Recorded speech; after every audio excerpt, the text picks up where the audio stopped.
Because just yesterday, Yeah.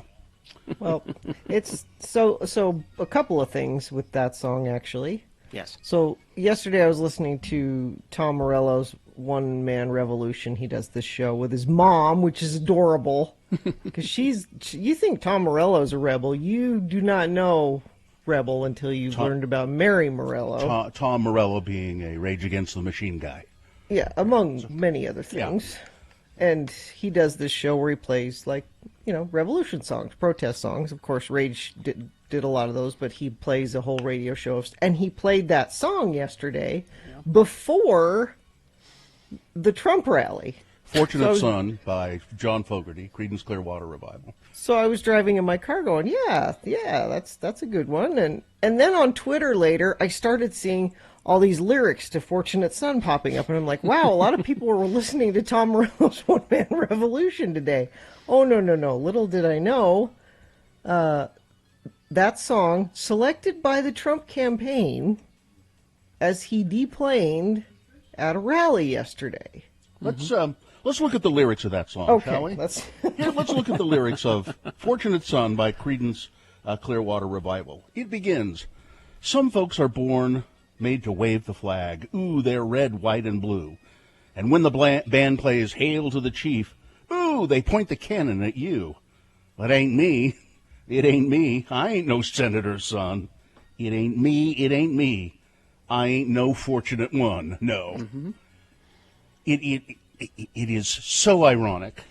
well, and then specifically later in the song, the lyrics about it's essentially a song about how rich people don't have to go to Vietnam. Some folks are born silver spoon in hand. Yeah. Lord, don't they help themselves, y'all.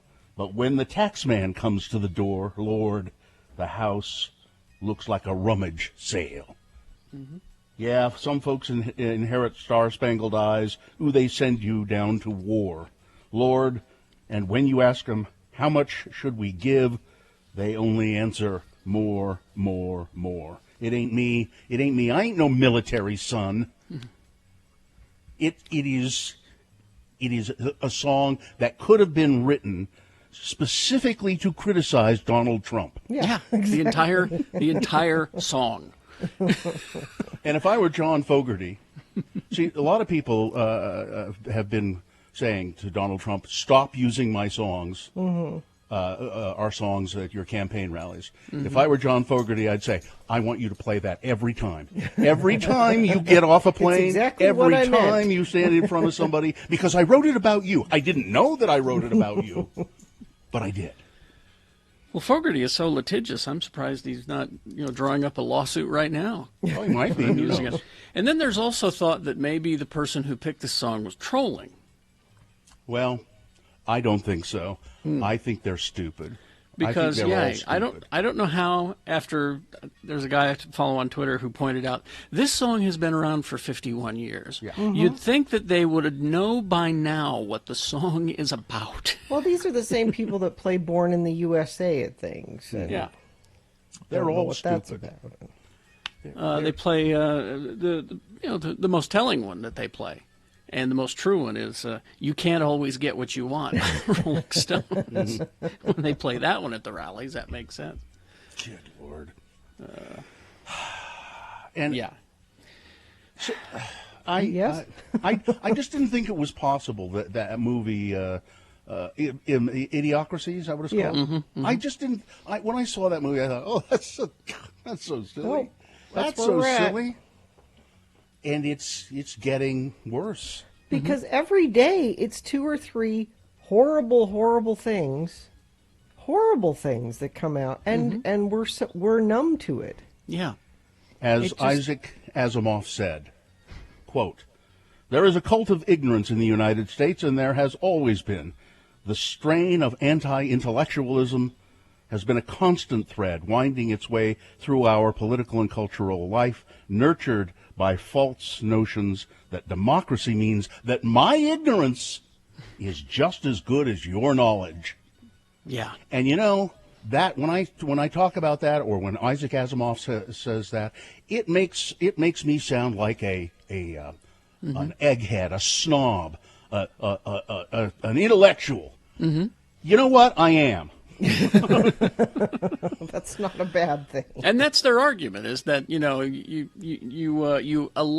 so-called experts. They'll put so-called in front of it. You so-called experts in your opinions. Mm-hmm. These opinions over here are just as valid. No, I'm afraid they're not. Folks, your ignorance is not as good as my knowledge. It is not as good. Sorry, it's not. You're stupid. And you need to defer to people that have studied over years things. There's no way you could possibly know what they know after studying things for years and years. I am a person who has over years studied things, Gina. I have studied over years things. I have studied them, and I know things. But can you write good? That's my question. Yeah. I don't know why of everything yesterday I went, yep, that's on point. I wanted to know if he could write good. We'll play that coming up. Okay. Hi. How's it going? Oh, I'm by more the way, swollen today. Can you see right. that? X96.com/live. Before we leave the Fortunate Son category, Yes. our attorney Ed Brass approves. Oh, well, good. Okay. Just He wanted was to- one of the people I saw tweeting the lyrics Yes. today. Whenever he approves, I know we're doing it right. Yeah.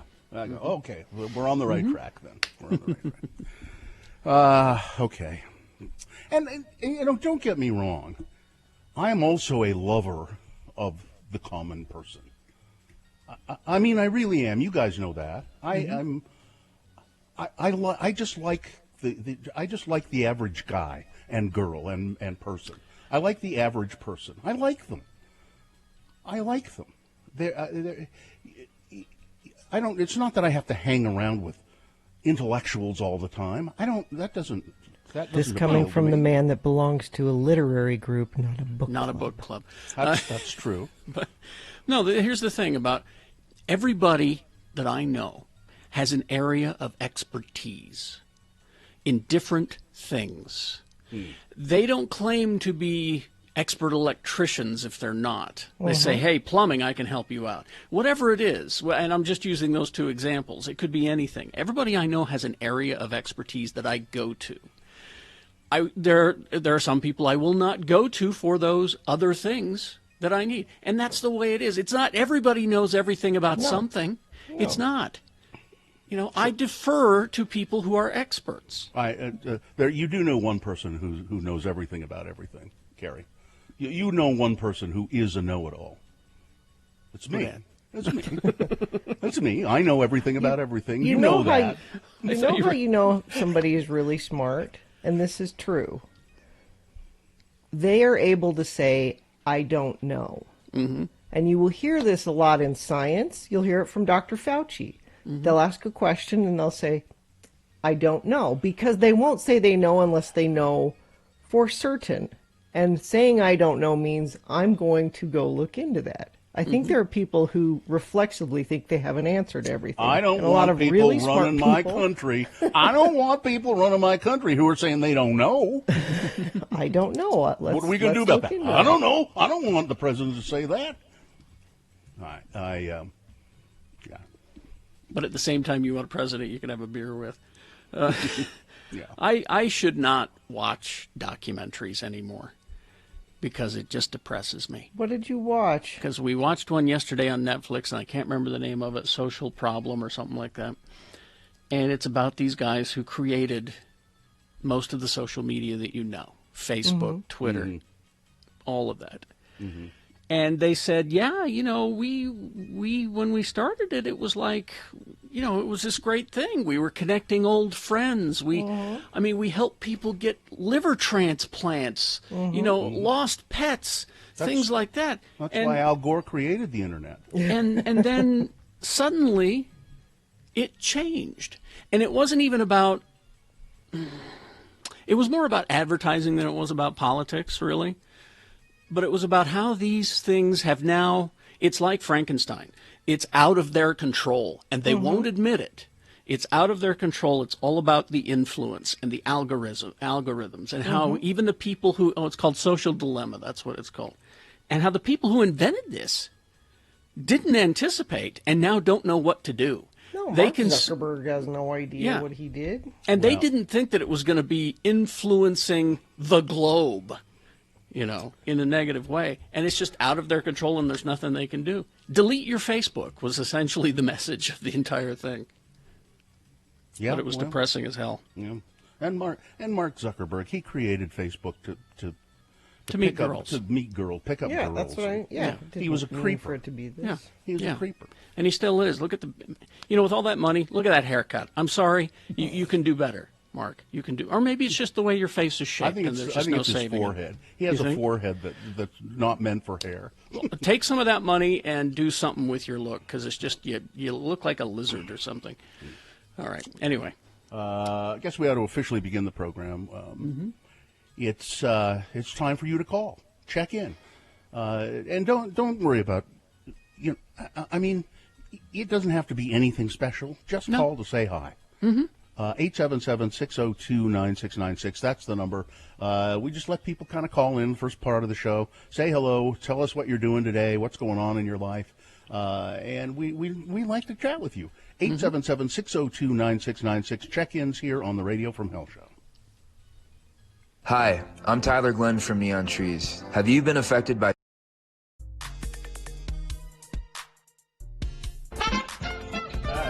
And now, it's time to play the game that everyone wants to play. It's Beat Gina! Beat Gina brought to you today by Haster Games. Haster Games in Midvale has the best selection of board games, Magic, and Dungeons & Dragons. And Haster also buys used games. Haster Games on 6831 South State Street, or go to HasterGames.com. And today, one lucky contestant will win a Fat Cats gift card. Yes, but that's not all. Another contestant, no, the same contestant, will win a Radio from Hell tote bag. And now, here's the man who can host a game show with one hand tied behind his back. He's so good, he can host two game shows at the same time. Wow. When you look in the dictionary for the words game show host, you will find his picture, and you will swoon. Wow. Here he is, the man, nay, the legend, Kerry Jacksboy Jackson. Thank you, Johnny. You're welcome, Although Kerry. I think you're just taking Wikipedia entries about Wink Martindale and using them for me, right? Oh, no. Wink Martindale doesn't cast a shadow like you do. All right. Well, thank you. You're welcome. How we pick the contestants, you ask? Well, it's easy. We determine, based on the prize that they're going to give Gina, if she beats them at Scary Movie Trivia. So, line one, Gina is offering you a Greek gyro meal.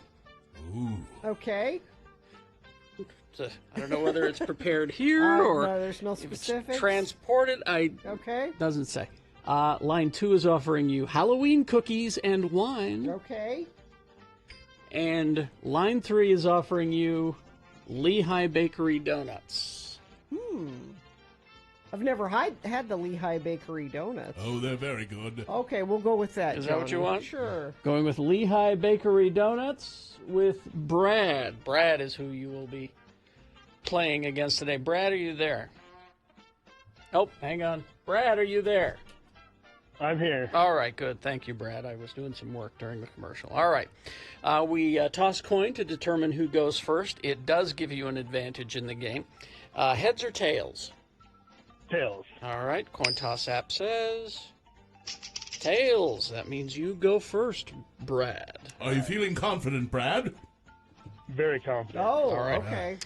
okay. These trivia questions prepared by Katie, I would think? No. No? Okay. Hawk. Hawk. Based on the Scary Movie franchise. Okay. Which were the parodies of the Scream movies and a whole bunch of other horror movies, and so it's based on those. So Okay. here we go. Brad, your question first. Multiple choice. What is the name of the high school that Cindy goes to in the first Scary Movie?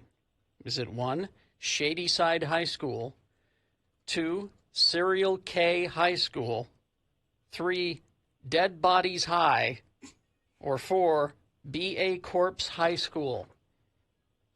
I think it's A. Shady Side? Incorrect. Shady Side. Gina.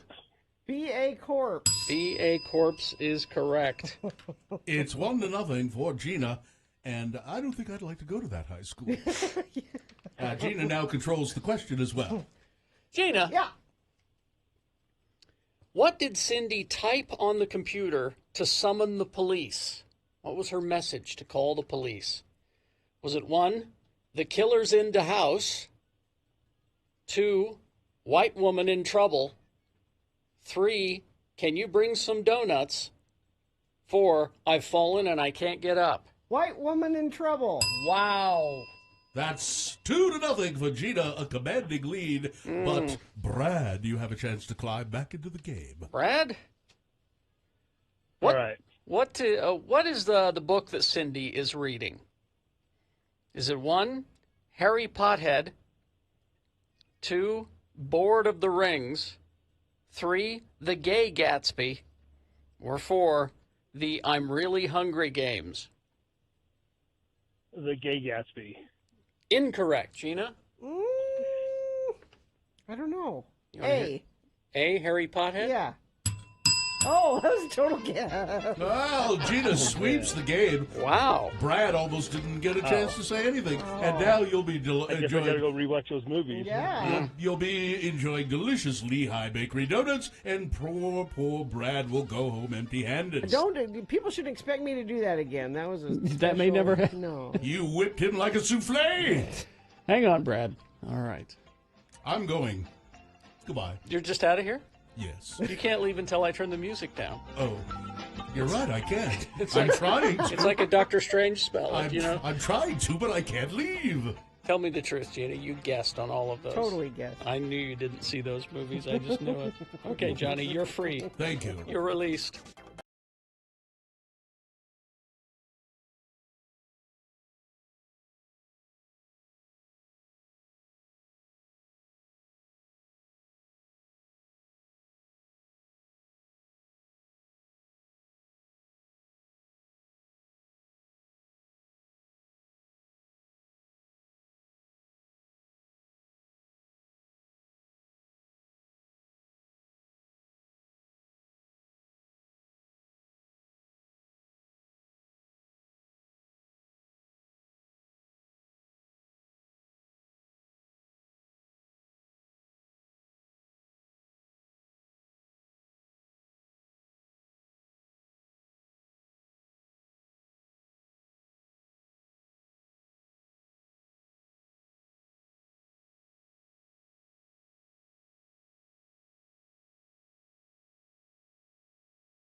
All right, 6:21. Let's get this over with. Yeah, it's time to start the show officially, and then we'll go to your check-ins at 877-602-9696, and you can just call in and say whatever you like.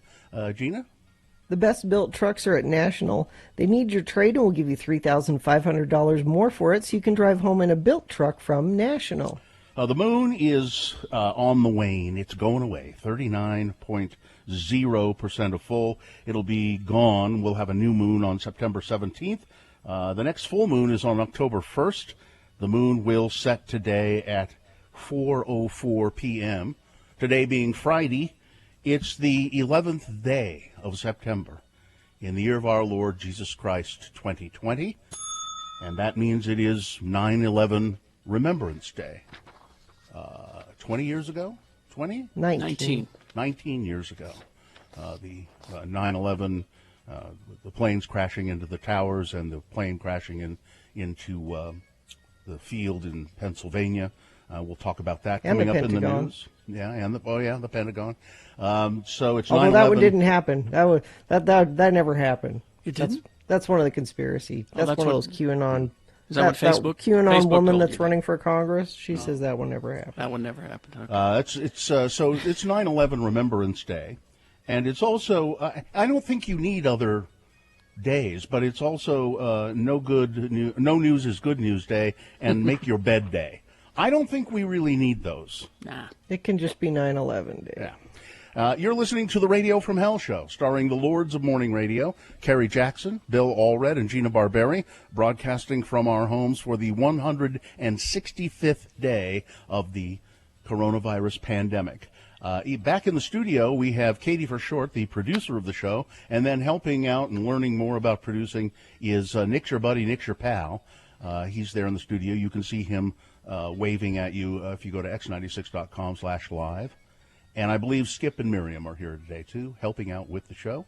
Mm-hmm. And there we go. Now we'll go to your check-ins. All right. 877-602-9696 is the number to call if you'd like to check in with the Radio from Hell program. Let's start with Brady. Hi, Brady. Brady, what's up? Hey, guys. How's it going? Good. Long-time listener. Been listening since, 2007. This is my first time I've heard music I liked, and I always liked the Radio from Hell show. So, Thank you, Brady, what do you do? That's why. What do you do? I work construction. What made you call today? Since 2007, this is the first time you called. Why today? Well, I was wondering if you guys had heard about. So you know those big circle bays of hell, or hell. Bales of hay? What's hay? Yeah, bales of hay. That's yes. The big circle ones on the side of the road you see on farms. Yes, I've seen those. I don't know how Gina got that out of what you were saying. I speak Brady. Okay. Yeah, I've seen those, yeah. I was wondering if you guys heard that they're banning them. Banning them? Why would they be banning them? Yeah. Why? Why would they be? The animals weren't getting a square meal. Boom! You called today for that, Brady? Oh, Brady. Brady, do you have kids? Brady is a new father. And Yeah. Do you have kids, Brady? I don't have kids. You need to have kids because that is a dad joke. He's a new dad. He's very happy to have Brady as a new dad here. Well, way to go, Brady. That was just terrible, but we're glad you did it.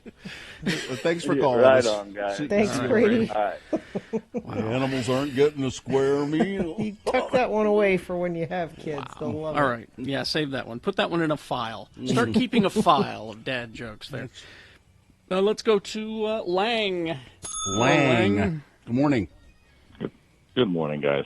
Hi there. Tell us about your name, first of all, Lang. It's just my nickname, Lang. Kerry knows me. It's okay. Lang. His last name is Langford, I believe, right? That's right. Okay. So, just wanted to call in from Portland. Yes. Wanted to thank you guys for the podcast. It's been a little crazy out here with all Sure. the protests and now the fires that it invades everywhere right now. So, just wanted to thank you guys this morning. Wow. Hey, so living in Portland, I have read, we see all the protests going on, although I have read that most people living in Portland don't really even see any of that. It's kind of confined to a certain area. As far as a lot of people are concerned, it's not even happening. Sure.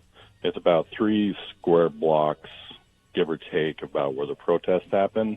And then neighboring blocks, they have folks at the outdoor cafes just right there. The boarded up windows from the protesters or rioters, they now have murals on top of the wood just to make it more presentable. Oh, that's nice. So it's not a hellscape as Tucker Carlson is painting it. Portland isn't burning to the ground, or being. Or as I tell my parents that listen to KSL every day. No, it's not. Well, KSL's gotten so much more liberal. They Apparently, listen to that liberal station, huh? Well, coming up, voter candidate. Yeah. Well, Lang, I hope you stay safe. And what do you do in Portland? I take care of animals. Well, good for you. That's good. Mostly, for you. mostly chimps, right? No, Reese's macaques. Yeah, that Reese's macaques, not chimps. Kerry, get your primate correct. I know. Do you it was some work sort at of a? ape. Do you work at a laboratory? Kind of, yes. I take care of the animals. I don't do the testing. We talked about this a long time ago. But I seem to have a little memory of this. Yeah. Yeah. All right. Well, Lang. Lang, it's nice to hear from you, and we're glad we're helping keep your spirits up. Thank you, guys. Take care. Yep. See ya. Thank Enjoy you, this Lang. on the podcast later when you listen to it. Let's see. Carrie, the coordinator, checking in. Where do you store your dad jokes? In a database. Okay. Let's go to Chris. Chris. Chris. Morning. Morning. How are you guys doing? Well, pretty well, I guess. Doing better than Meg the manager. She still doesn't have power at her house. Oh, Apparently. that's awful. 75,000 people still without power. Jeez. Utah Power and Light is saying that it'll probably be through the weekend before they can get everything restored. Chris. Chris, how are you? I'm well. I'm out here in Atlanta. I listen to you guys every morning. Are I you a used to live out there. What do you do in Atlanta? I work for a tissue donation company. Human tissue. You mean Kleenex? I was going to say, who's donating? I had to clarify that. I kind of knew where that was going to go. Yeah. So you work for a skin bank. It's a organ and tissue company. Yeah. Mm-hmm. So is I was stationed out there back in 93, 94 at Hill Air Force Base. Oh, yeah? I see. And that's where I found KJQ and all the rest. And Yeah. I love it out there. Miss you guys. Well, Oh. glad you're still listening. I Yeah, hope things thanks are for okay taking in us with Atlanta. you. It's got to be rough I there. appreciate it. Thanks, guys. Yep. All right. right. Thanks, Chris. Thank you. See you, Chris. Bye-bye. Okay. The show would never work outside of Utah. Never.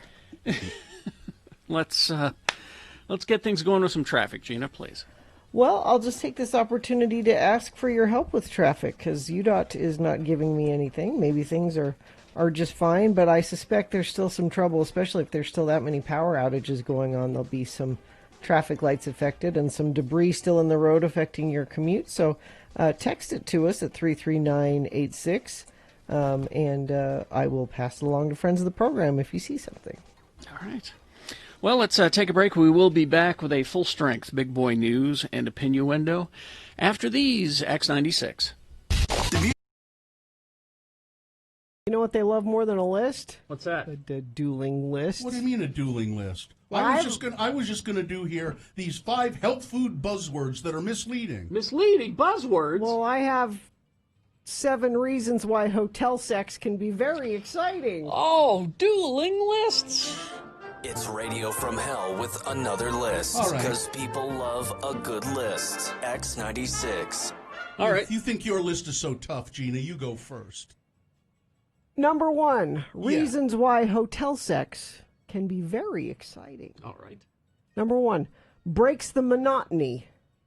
Nothing damages sex life more than monotony, and experts suggest trying something new. Whenever people feel their sex life lacks luster, having sex in a hotel room can help couples overcome their boredom of a regular sex life. Oh, yeah? Number 1, health food buzzword that's misleading. Okay. Lightly sweetened. Light is not an industry-regulated term, so any amount of sugar can be deemed light. One place you can spot this term is on cereal boxes. Lightly sweetened indeed. Lightly sweetened cereal with blueberries, 13 grams of sugar. It's a lie and it's misleading. Gina? Open to trying new things. Reasons why hotel sex can be very exciting.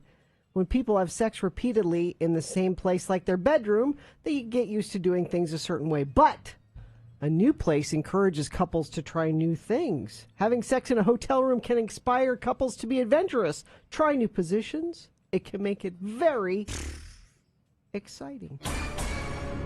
Oh, yeah?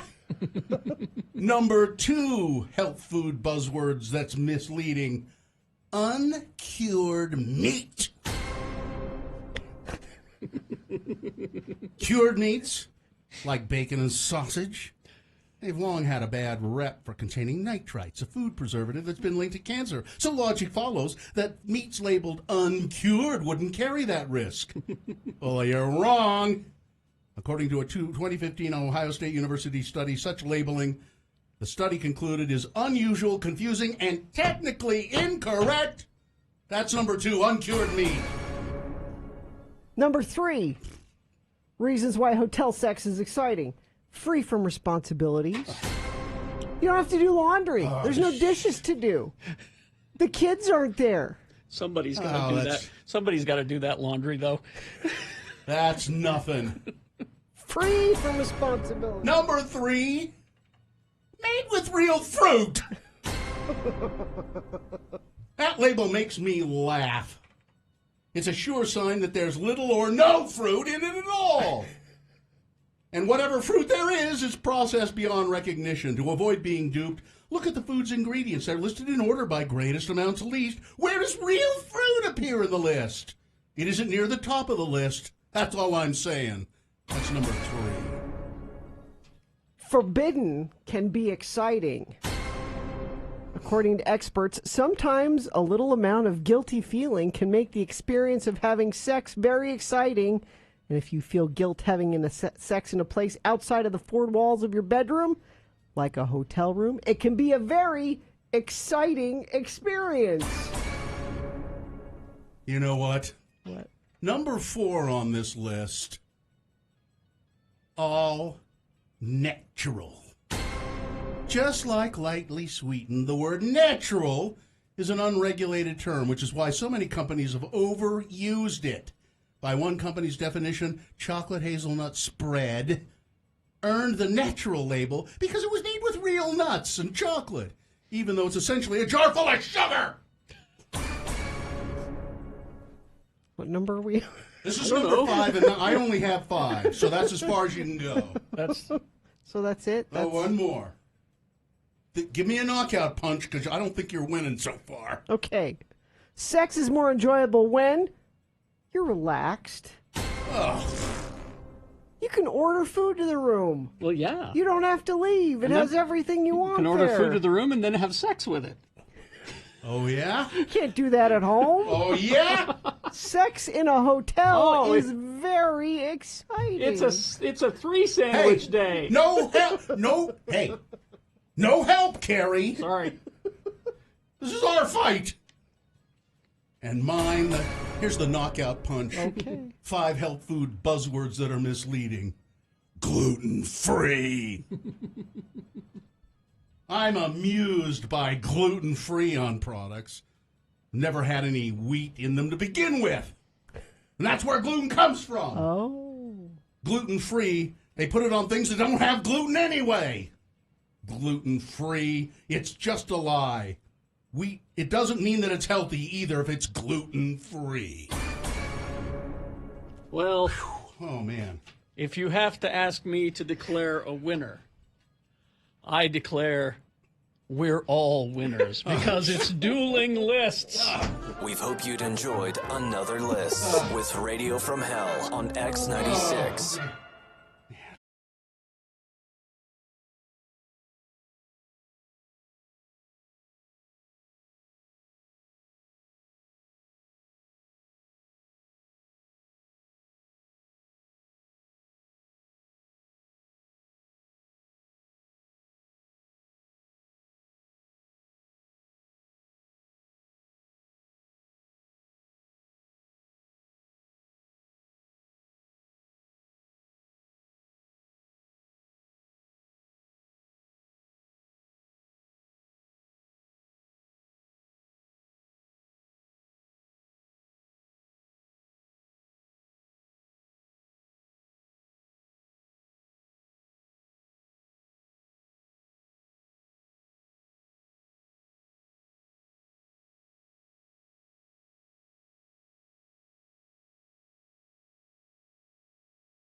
All right, 6:37 right now.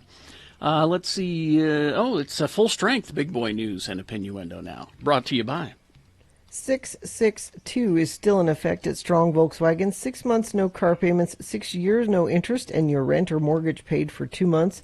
Plus, get a 2019 loaded Jetta from $12,900. Get details and unlock stronger pricing at strongvw.com.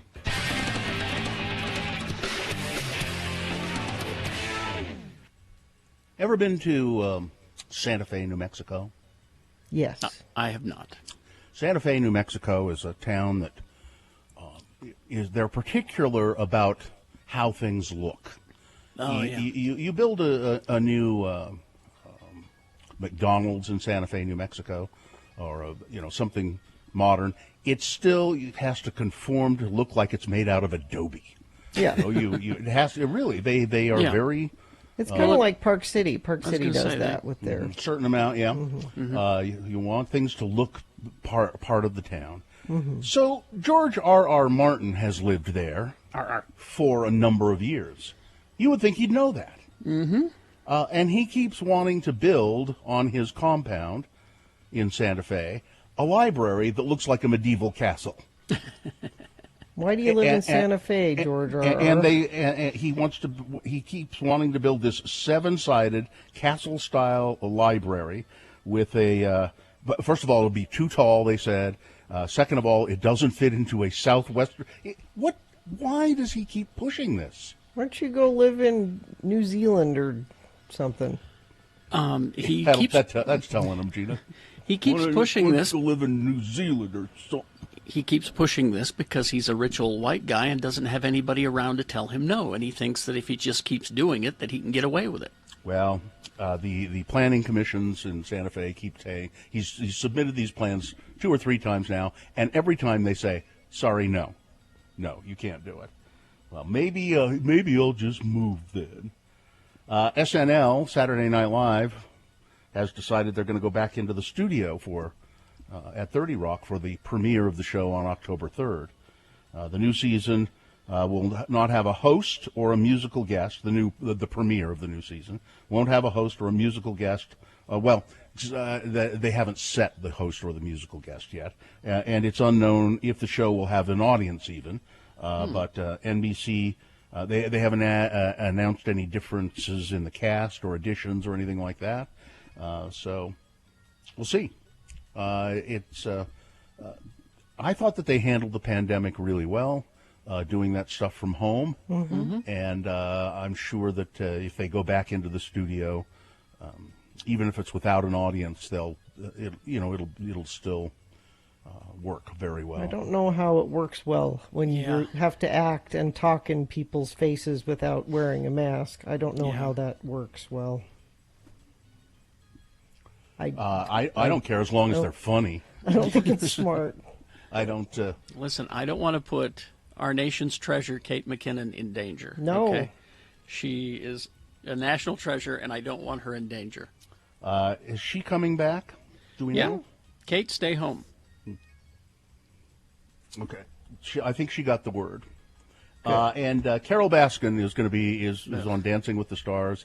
And the murderer? Yeah, the tiger lady, and she's got the first song she dances. It's going to be Eye of the Tiger. Really, that's took a lot of thought. Yeah, I think all of those people need to be put in jail. I agree. All of the Dancing with the Stars people, all of the Tiger King people, all of them. Every single bit of it. Anybody who said, "Yeah, this is a good idea. Let's have her on the Dancing with the Stars, and let's have her dance to Eye of the Tiger," all of them need to be put in prison. All of them.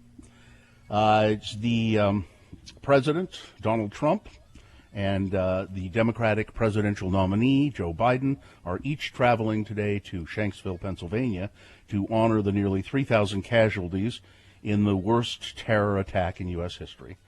Trump is scheduled to be at the memorial from 9:30 to 10:45 this morning.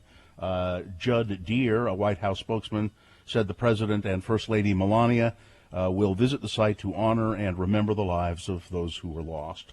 Biden and his wife, Jill Biden, will travel in the morning to New York City to attend the 9/11 Memorial and Museum's 19th anniversary commemoration ceremony. The Bidens will then travel to Shanksville in the afternoon to pay their respects to the victims of the attacks.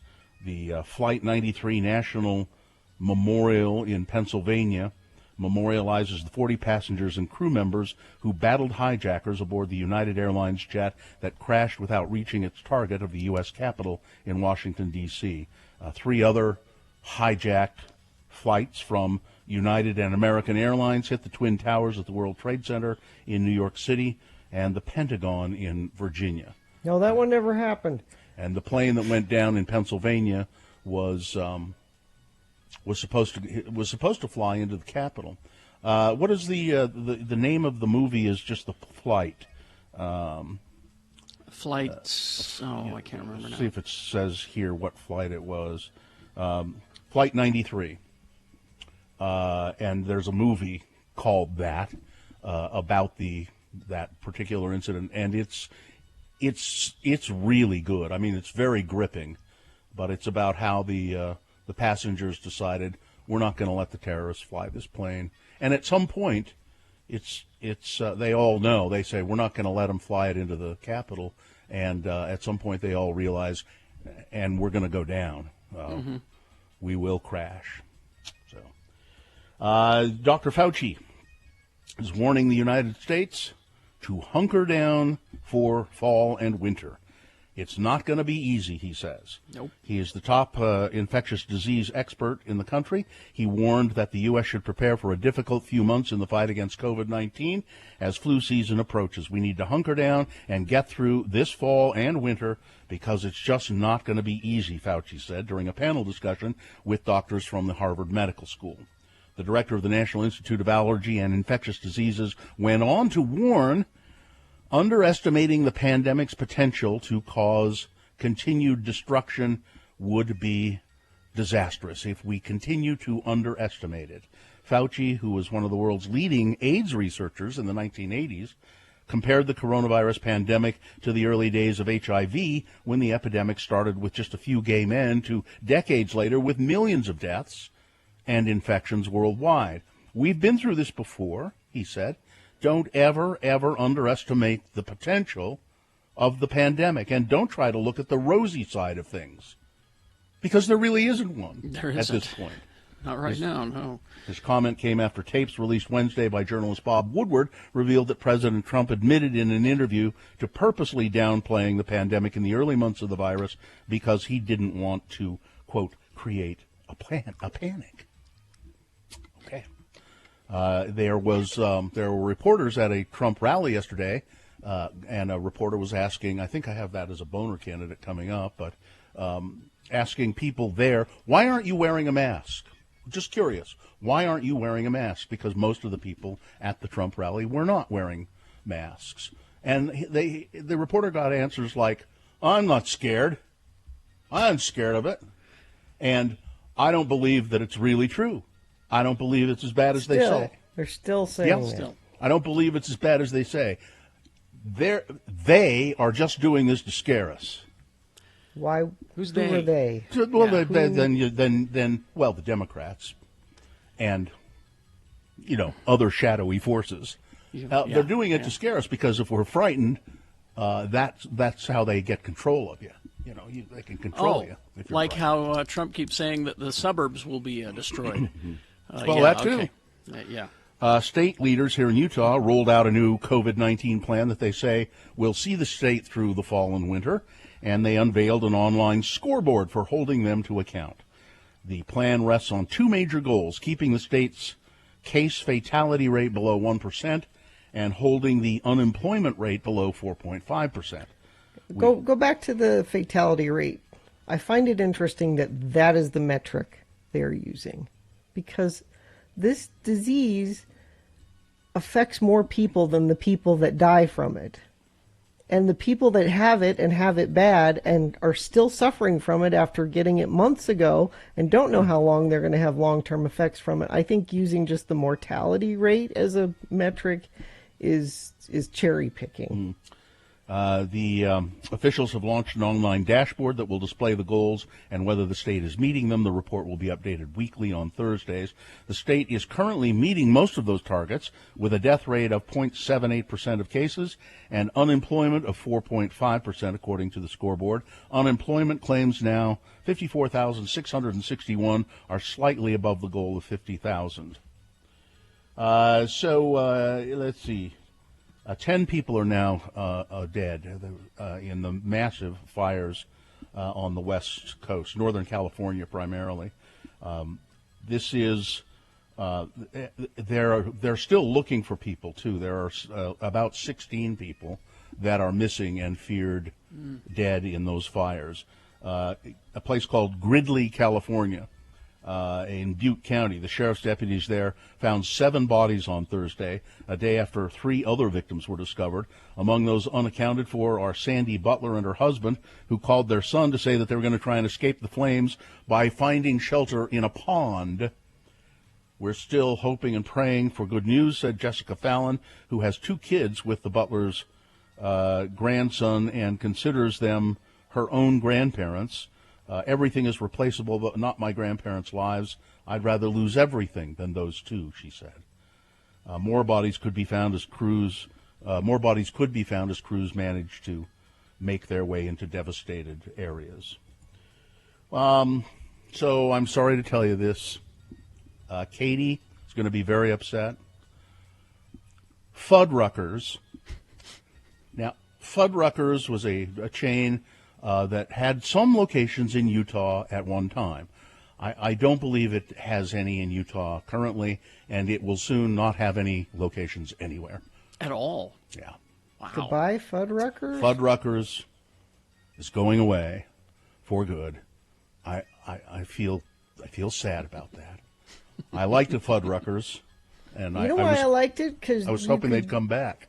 Because for people like me that are picky, because you dressed your own burger. They had a bar, and you I think put picky is a whatever- really sweet word for that, by the way. So wait a minute. That's what made Fuddruckers special, is you could order a burger the way you wanted it. Well, no, wow, they no had place else will do that. Wow. No, they had a bar where you dressed your own burger. I want this Oh. much of this and this much of that, and So they had you do the work. Okay, all right. yeah. So Gina could go there and she'd say, "Oh, give me my bear meat patty," and then Yeah. she would walk by the bar and look at it and go sit down and eat the meat. Mm-hmm.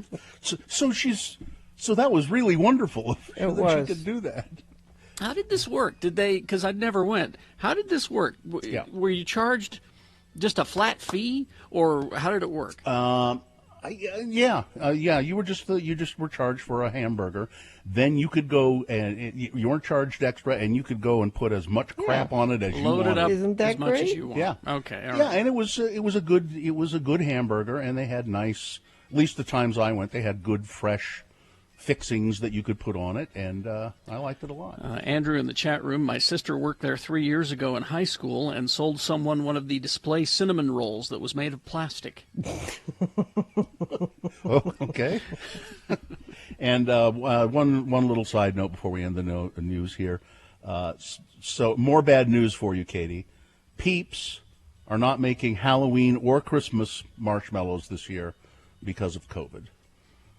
So there are no little jack-o'-lantern Peeps. what do you mean because of what does COVID have to do with whether they can make marshmallow treats or not? Well, the company said that they won't be releasing any of the new Peeps because of the impact that the pandemic has had on their operations. The name of the company is Just Born, and they said, we've had production problems and because of COVID, and we're short-staffed, and so we're just going to hunker down, and then we'll concentrate on Easter Peeps, the traditional Easter Peeps. All right. So there All you right. go. Sports, weather, traffic. Well, I don't know if you've made this a boner candidate or not, Bill. Do you have a sports boner candidate? I don't remember. So last night we had NFL football back. Oh, I know where you're going. No, I didn't make this a boner candidate. You could. It's bonerific. It's sad. Well, first of all, the first part of this sad sports story is my dear daughter, who's the biggest Chiefs fan in the house, said, "We can't watch the game till I get back from volleyball practice," which is 8 o'clock at night. Tyranny. So, The so tyranny then of soccer. her volleyball or what. So I pick Volleyball. her up, and I said, "Okay, we'll go home and watch the game." And she said, "Well, I have homework first." Well, how much homework do you have? She said, "I have 3 hours of homework." And I said, "Well, I guess I won't be watching the game because I will be asleep before you're." So I don't even know if she stayed up to watch the game or not. But if she did, she would have seen something very, very sad and telling. Day with this kid. All right. So the before the game, they decided to have a moment of silence in recognition of Black Lives Matter. Well, let's do that. Let's all have a moment of silence right now for Black Lives Matter. Boo! Boo! That's So what. there are Yeah. very few fans in the stand in Kansas City, and they booed that, which is very telling because this didn't have anything to do with the national anthem, Nope. or the flag, Nope. or any of that. Nope. It's just pure racism is the only reason to boo that. It's the players' fault for reminding the people in the stands that they're racist. That's We just want to see you perform for us, people Yeah. of color. Yeah, perform for us, and we don't want to hear about your troubles. We just want you to entertain us. yeah. It's awful. It just the country is just broken, and again, it's a lot of it is fomented by Facebook and social media And the president. and the president. Yes, it was sickening to read that story this morning. Mm-hmm. Because it's like, we don't want you to protest in the streets. We don't want you to protest in the national anthem. Apparently, we just don't want to hear about any of it. We don't want to hear about your problems. Entertain us. Yeah, just Play sports or sing and dance or act or any of the things that, we just entertain us, and we don't want to hear about your problems. I don't know about you, but I'm tired of racial injustice.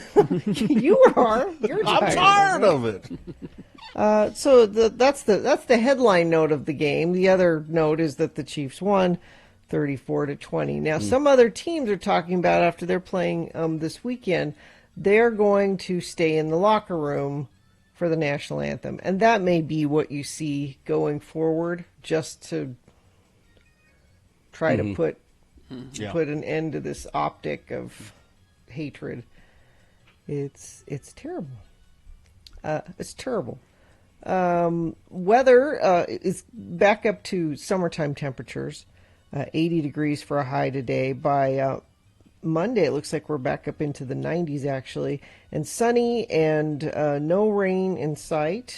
And we are, the Utah water year numbers came out yesterday, because I think October is when the water year officially ends. Yeah, it's on my calendar. Yeah. On my calendar. We're in a drought, as you might expect.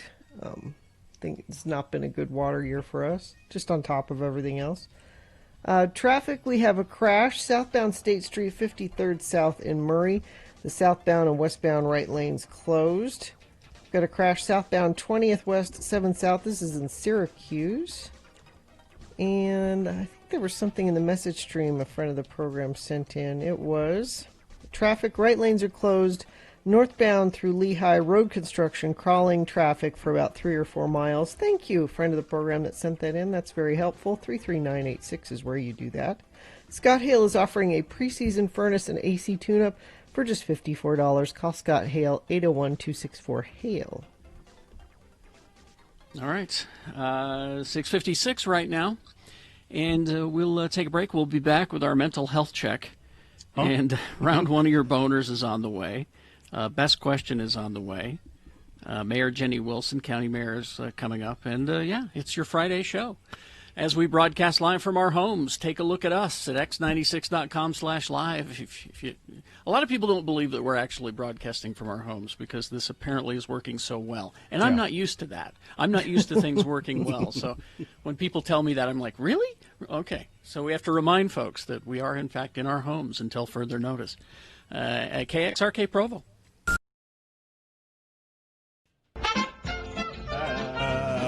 And now, it's time to play the game that everyone wants to play. It's Beat Gina! Beat Gina brought to you today by Haster Games. Haster Games in Midvale has the best selection of board games, Magic, and Dungeons & Dragons. And Haster also buys used games. Haster Games on 6831 South State Street, or go to HasterGames.com. And today, one lucky contestant will win a Fat Cats gift card. Yes, but that's not all.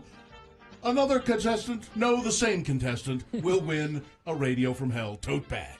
And now, here's the man who can host a game show with one hand tied behind his back. He's so good, he can host 2 game shows at the same time. Wow. When you look in the dictionary for the words game show host, you will find his picture, and you will swoon. Wow.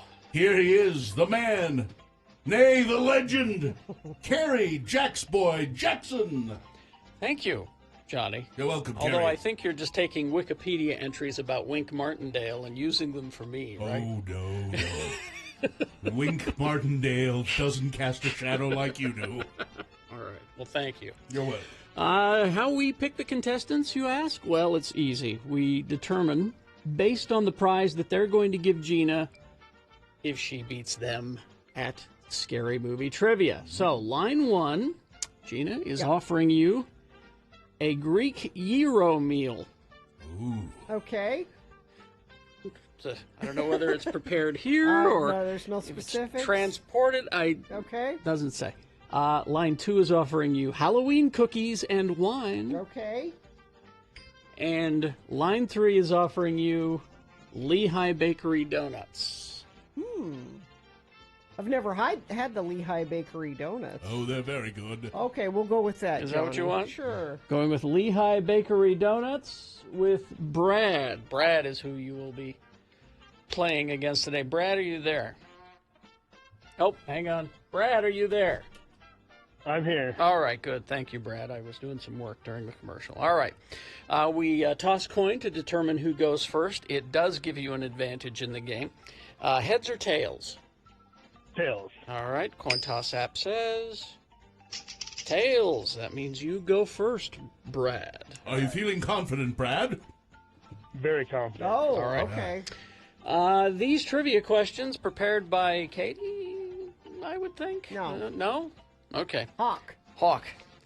Based on the Scary Movie franchise. Okay. Which were the parodies of the Scream movies and a whole bunch of other horror movies, and so it's based on those. So Okay. here we go. Brad, your question first. Multiple choice.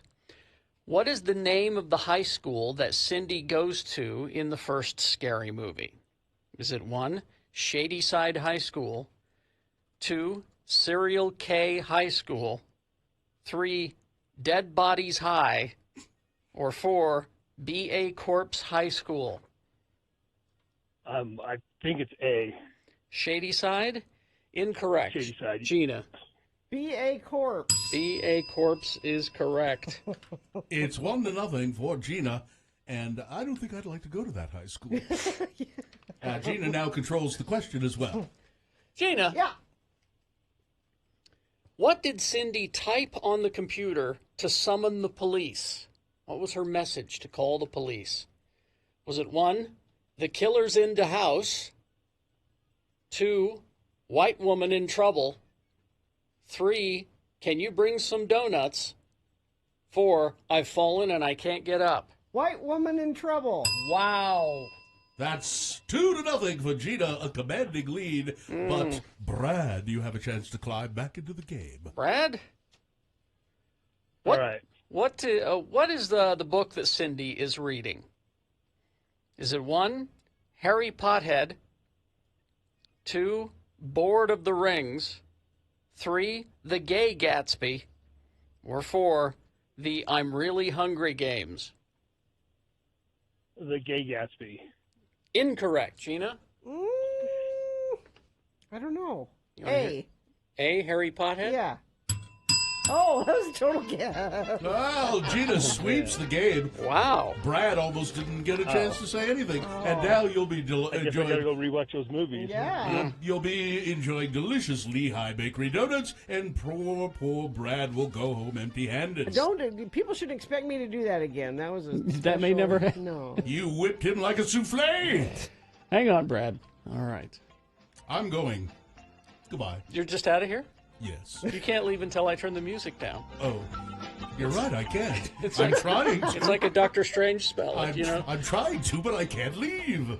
Tell me the truth, Gina. You guessed on all of those. Totally guessed. I knew you didn't see those movies. I just knew it. Okay, Johnny, you're free. Thank you. You're released.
News coming up. Stand by for all of that. And I believe we have Kristen on the phone. Kristen Hodson, are you there? Hi, I'm here. Good morning. Hi, nice to hear from you. Kristen is with the healing group, right?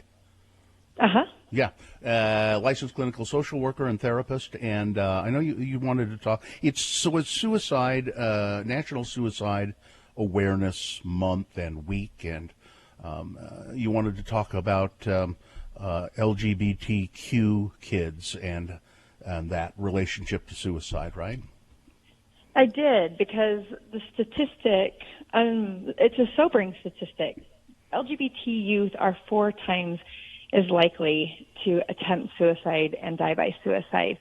And there are so many things we can do as parents, as a community, school organizations to reduce the statistics. So I thought raising awareness and looking around to our own community and within our own families would be a great place to start. Yeah. So many families have kids whose sexuality is maybe in flux for a while, Mm-hmm. and they don't know quite who they are or what they are sexually, and that's confusing for them, and it's often distressing for their parents. So how do you suggest that they deal with that?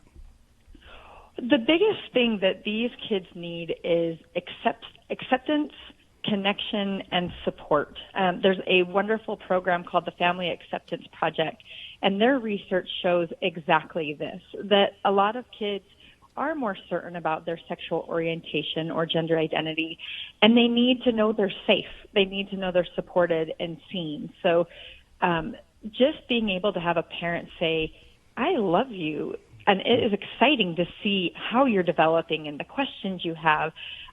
We can have language that's like, I love you no matter what. Mm-hmm. That's wonderful. And we also want to say, this is how you're developing, and I see you. There's no right way to be, whether you're gay, straight, trans. I love you. You have a place here in our home and in our family. You belong. That's the message they need to hear.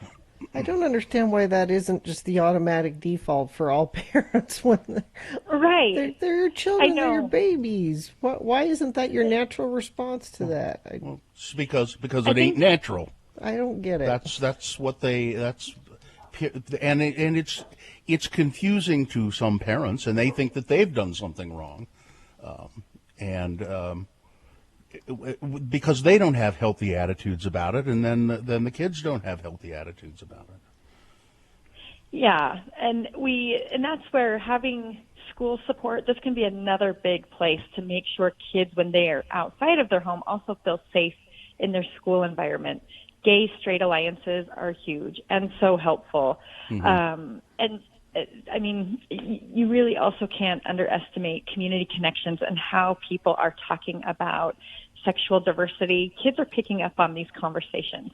So if you're telling your kid, I love you no matter what, but you're disparaging the LGBT community, that needs to be resolved, and there needs to be something happen there. Yeah, and if your kid is wondering about this kind of stuff, and they feel unsure themselves, and they don't really know how to deal with it, there's also nothing wrong with suggesting that they talk to a therapist about it, right? I mean, the kids can talk to a therapist about it. And there actually, I wanted to mention just community resources. There's so many wonderful places like the Pride Center in Salt Lake, in Circle, which is down in Utah County. Most college campuses have LGBT affirmation and support. And then for therapists, the Healing Group is great, and there's also the LGBT Therapist Guild, which are all LGBT affirming therapists right here in our community and can be wonderful places. Mm-hmm. And I would tell those kids, if it's suggested that maybe therapy would be good, it doesn't have to mean that they're trying to talk you out of being gay or something. That therapy can be just to help you deal with your own sexuality. This is not about, aversion therapy or anything. No. Therapy can be a good thing. It doesn't always have to be scary like that. It should not never about be brokenness. scary. It should never be scary. No, but yeah, I think there's been so much talk of that. I'm just talking to kids right now. If your parents are suggesting maybe therapy would be helpful, it could be helpful. They're not necessarily trying to change you. Yeah.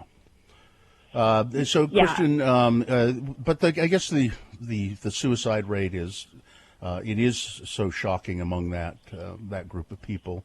Have we seen it get any better at all over the last few years? Well, in Utah, we took a dip. When you have large religious communities that are not supportive or affirming of LGBT groups, you're going to see a rise in suicidal thoughts and suicidality. And then as religious groups change, then that can reduce. But it's pretty high in our community, which is why we need to really strengthen and stand around and circle around these kids and provide them with support, talk about it, and be proactive with that. Yeah. If you are struggling with thoughts of suicide, there's a number you can call nationally. It's 1-800-273-8255, and that number is actually, so if you call from Utah, let's say you call from Salt Lake, what they do is it's a national number, but they say, where are you calling us from? And then they send you to, they'll hook you up with therapists at up at the University of Utah. Oh, that's good. Yeah, so that's all also. Somebody who understands a little bit better the culture that you're living in and so forth. So. And then the healing group, if you just look for that online, Kristen, you have therapists there that are equipped to deal with this sort of thing as well, right? Yep, absolutely. All right. And yes? Yeah, they get. Well, I was just going to say they can go to thehealinggroup.com. Okay. To find that information. Great. Yeah. Yeah, that's HEAL, not HILL. It's right. So you said, what, the healing group? Yeah, no, it's the healing group. All right, Kristen Hodson, thanks a lot for talking with us. Thanks for having me. Bye-bye. Thank you, Kristen. Bye. And don't forget the video that you put together, Bill. With it's going to be, is it up tomorrow? I think it's up. Website? Tomorrow. It's just it's a ceremony. You can find it at x96.com. I think it'll probably be on the website of the the American Foundation for Suicide Prevention Utah chapter. It'll be on their website, but it's I don't know. Just check it out. It'll be live online tomorrow. So. At x96.com. Yeah. All right. Traffic, Gina, please. Yeah, we've got a crash northbound Bangor Highway at Lake Park Boulevard in West Valley. We've got crash State Street southbound at 53rd South in Murray. Southbound and westbound right lane closed there. And our attorney, Ed Brass, he just sent me this. He said stoplights at Main, 17th, 9th, and 8th South out for 4 days now. That's due to those ongoing power outages. There's still about 70,000 people without power, and that's going to affect your traffic lights. So treat those as four-way stops when you see them. And send me in traffic or alerts, and I will pass it along to friends of the program, 33986. Help save a life, be part of the solution. Earn up to $500 this month at Grifols Plasma. Go to grifolsplasma.com for more information. All right.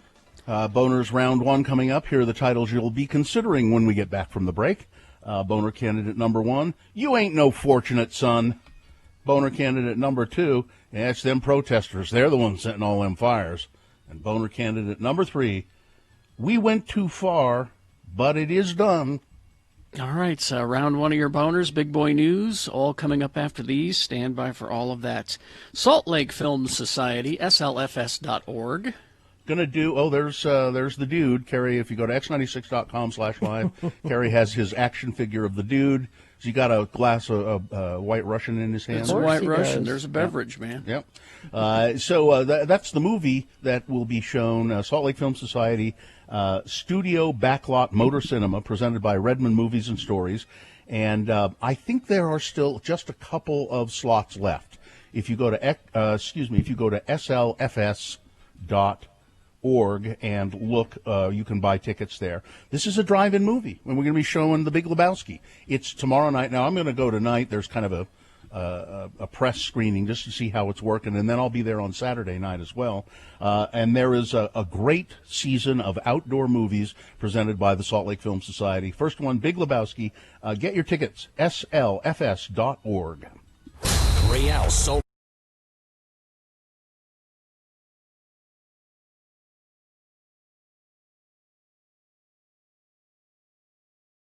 Mark Ronson featuring Bruno Mars.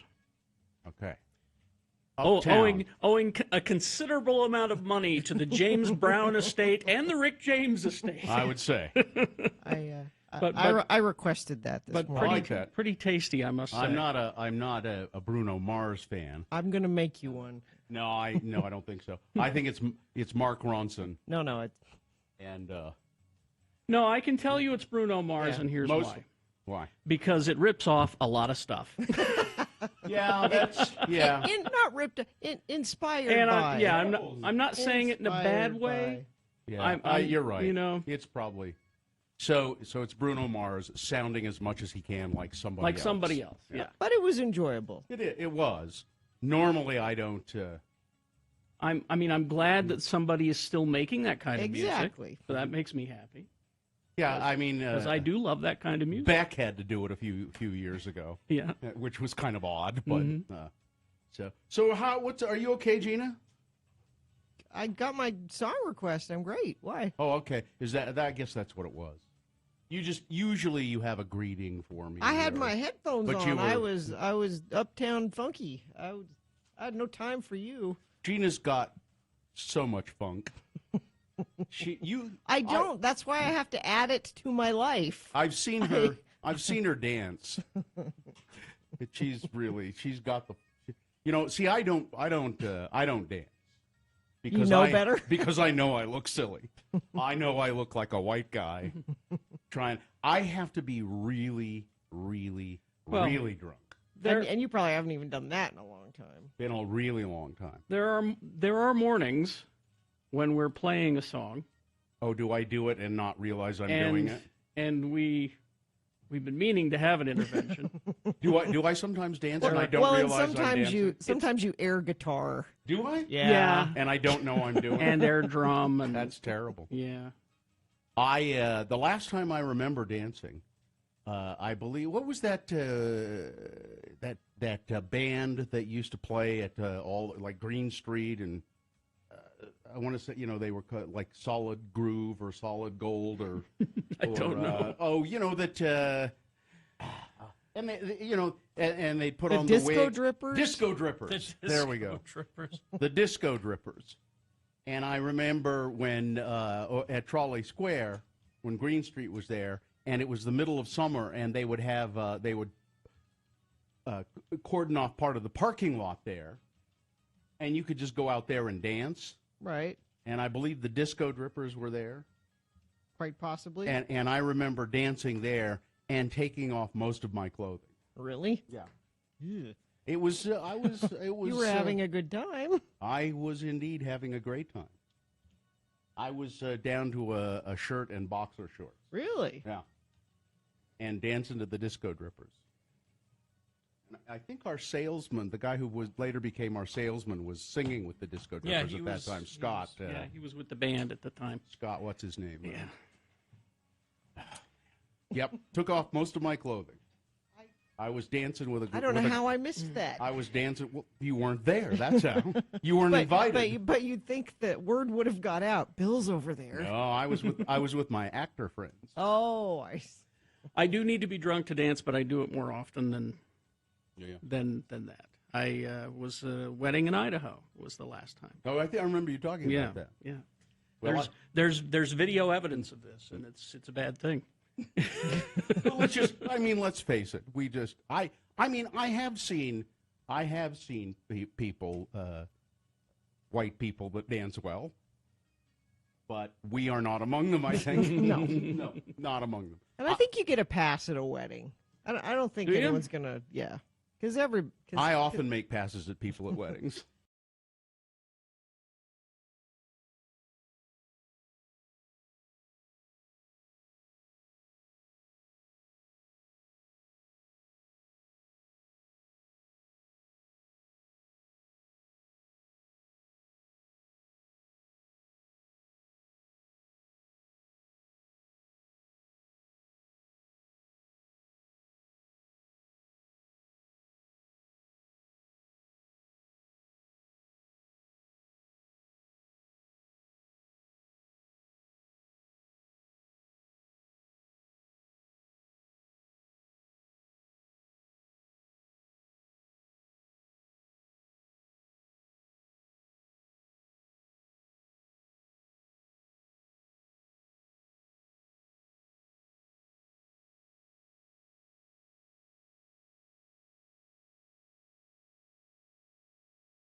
Somebody going to the bathroom?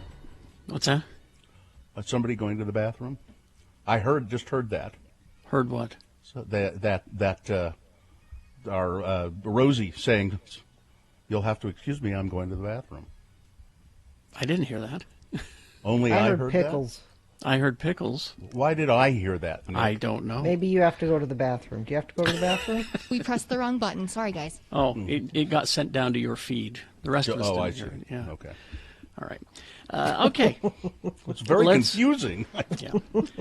Let's get to round one of your boners. Here we go. 3 news stories. These are examples of bad, stupid, funny human behavior. You will decide with your votes. Of these 3 candidates, which one is the worst? Which one deserves to go forward to Boner Fight and possibly become Boner of the Day? If it wins here, it is not Boner of the Day yet. It's just the winner of round 1. It'll go forward to Boner Dome. It'll face off against the winner of round 2's voting. Round 2 happens at 8:20 this morning. That's when we'll give you 3 different candidates. We'll get a winner there. We'll take the winner of each round and put them against each other. Boner of the Day is decided at 9:20 this morning by you. That's when Boner Fight happens. So right now, pick your champion for round 1. Send it forward. 1, 2, or 3. Remember your candidate number, okay? Now get ready to vote. We're going to have 2 candidates now, a third after the news. Once you've heard all 3, then you will vote. And one of you lucky random Boner voters will receive. I can't buy it. Gotta win it. Oh, Katie is showing you right now. It's the Radio from Hell Boner T-shirt. Oh, Nick, they're just showing it off and saying someday maybe this will be yours. All right, here's Boner candidate number 1. You ain't no fortunate son. President Trump disembarked a plane. He got off the plane in Freeland, Michigan last night, as Creedence Clearwater Revival's iconic song, Fortunate Son, boomed down on hundreds of his supporters waiting for him below. Fortunate Son, 1969 protest song written by John Fogerty, a musician who was drafted for military service during the Vietnam War in 1966. After completing his active duty training in 67, Fogerty then served in the Army Reserve and was discharged in 1968. The lyrics for Fortunate Son, according to song meaning dictionaries, or just people who listen to the song, yeah, all you have to do, is built on the idea that class privilege divides Americans into 2 groups: ordinary individuals and wealthy individuals born with silver spoon in hand who are easily able to avoid a discriminatory military draft system that, it says here, allegedly favors the privileged. No, it did favor the privileged. And it favored Trump 5 times. Yeah. Bone spurs. I had bone spurs. Ask him which foot. He doesn't remember. It's what I have 2 feet. Yeah. Some folks are born made to wave the flag. Ooh, they are red, white, and blue. The song played as Trump descended from the plane. But it ain't me. It ain't me. I ain't no fortunate one. No. How moronic, how idiotic, how stupid do the people have to be around Trump to He's play descending into a crowd of people not wearing masks or social distancing. Everything about this is ill-conceived. Boner candidate number 1. You ain't no fortunate son. Here's Boner candidate number 2. It's them protesters. They're the ones setting all them fires, you know. Officials dealing with catastrophic fires on the West Coast now have to counter social media rumors that the blazes are being set by anti-fascist activists, publicly pleading that people verify information before sharing it. Despite their efforts, the misinformation about the origin of the fires, which have killed at least now 15 people, they say, and consumed millions of acres, continues to spread on Facebook and on Twitter. Several law enforcement agencies in Oregon say they have been flooded with inquiries about rumors that activists are responsible for setting the fires. On Thursday, several journalists reporting on fires near the city of Molalla, Oregon, said that they had been confronted by a group of armed people who were worried about unverified reports of arsonists in the area. It's Facebook. I'm telling The rumors appear to have started Wednesday night after the Portland Police Bureau warned people on Twitter about the risk of fire during demonstrations, but there is no evidence that activists have deliberately set any fires at all. We are not seeing any indications of mass politically influenced arson campaigns, said a spokesperson for the Oregon Department of Forestry. Boner candidate number 2. No, it's them protesters. They're the ones that are setting all them fires. The true obscene F word anymore is Facebook. I almost never ever go to Facebook and look at it. I rarely do. And I have 3, I think, different accounts. I'm thinking I should just deactivate them. I keep mine up to promote, the station and Geek Show and things and that's all I use it for. I keep it up though because I want to see what stuff they're passing around. I want to see keep an eye on that. You'll hear about it. Don't worry. You don't need Facebook for that. You need the other F word, Fox News. That's how you find out. Just watch Tucker. The other F word. Coming up in a moment, Boner candidate number 3. We went too far, but it's done. All right. Boner candidate number 3 for round 1 coming up after this big boy news and opinioendo brought to you by Moochie's would like to thank their loyal customers for supporting their locally owned and operated stores. Moochie's is offering free delivery or pickup within designated areas. Call your local Moochie's to order. All right. Well, they say it's a nightmare. Nobody wanted it to happen. It's a nightmare. What? Anna Faris is leaving the hit sitcom Mom after 7 seasons. Just days before production was set to begin, she said, "Nah, I'm out." And while show producers wished the 43-year-old actress well in a statement after the news, it appears that the team behind the show is less than pleased. No kidding. Over this how development. do you do that show without her? Yeah. A source close to the show spoke to People magazine on Thursday saying it was a surprise to hear that she was leaving. None of us are happy about it. So no more Anna. That's kind of the premise of the show, is her contentious relationship with her title of the show, Mom. News of her departure from the show broke last week, according to sources at the time. She chose to leave in order to pursue other opportunities. Mom has been one of CBS's most profitable scripted shows in a very challenging economic time. And now, with one of the leads gone, I don't think you can do it. You would think she would have a contract or something that would hold her there. I think it was time for contract renegotiations, and she said, "I know what this is worth, and I know what I'm worth. You better pay me." And they said no. And so she went, "All right, I'm out." Yeah. All right. Well, I'm never gonna watch that show that I've never seen. Exactly. That's for sure. Oh, but it does have Allison Janney, and she's charming. Yeah. Oh, sure. Yeah, but so. More than 900,000 people now worldwide. We're approaching 1 million folks have died from coronavirus. Colleagues of Dr. Scott Atlas, who recently joined the White House coronavirus task force because he's a doctor and he's got a really cool name, and he agrees with me. Yeah, because he tells you what you want to hear. Well, it's you expect a guy whose name is Scott Atlas to be a straight shooter. They warned about his falsehoods and misrepresentations of science. Some of his colleagues, some people that he works with, said, "Don't listen to him." In New York City, public transportation riders who don't wear masks can now be fined $50. That'll start Monday. You don't have your mask on the subway, we're going to fine you. Don't expect any new virus economic stimulus bill before Election Day. That seems to be the takeaway after Senate Republicans failed to advance their scaled-back plan in the face of opposition from Democrats, who said it wasn't adequate. So the Republicans put out a plan, the stimulus plan. The Democrats said there's not enough money in there to do anything, really. We're not going to accept it.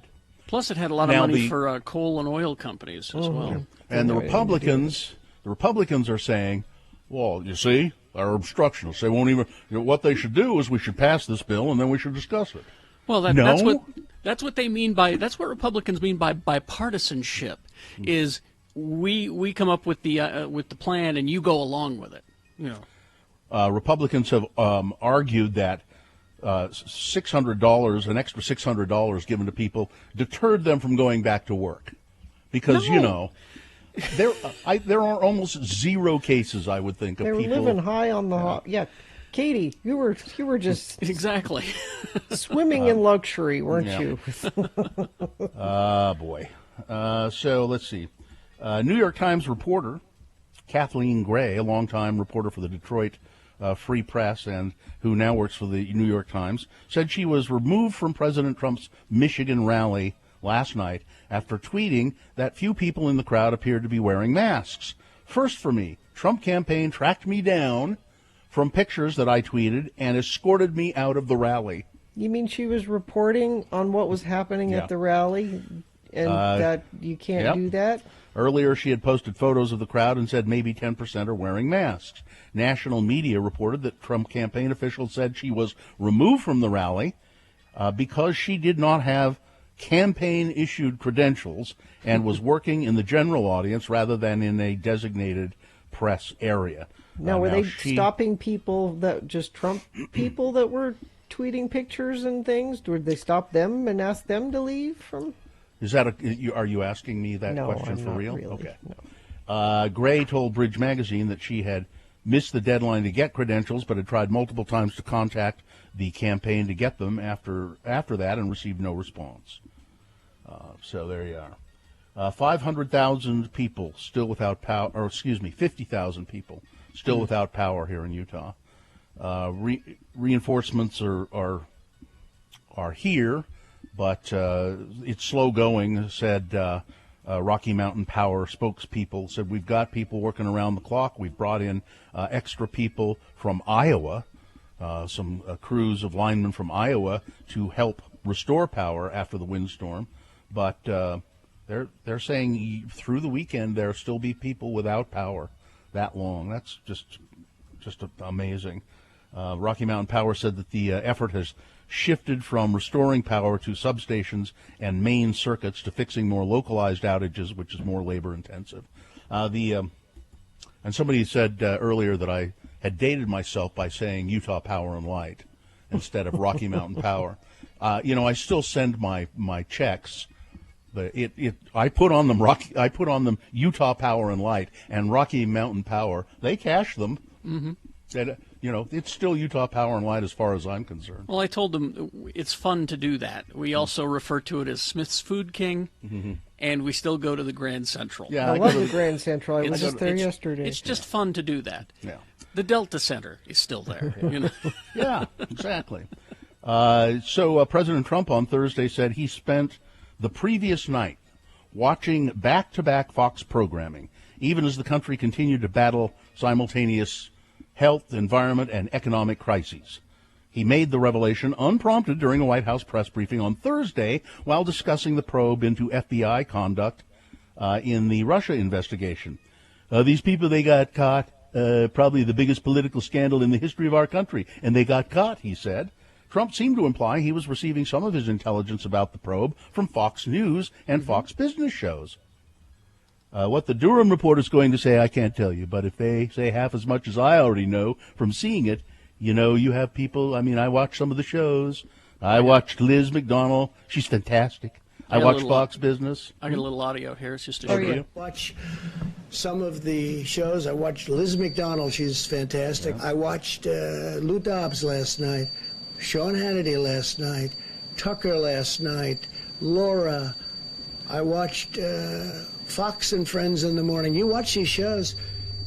That little beeping you hear is a tally of how many minutes of television that he actually watched in one day. Jeez.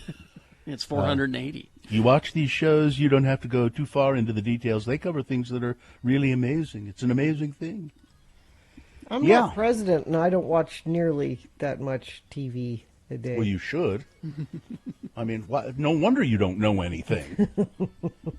You got to watch more Fox News, Gina. And finally this.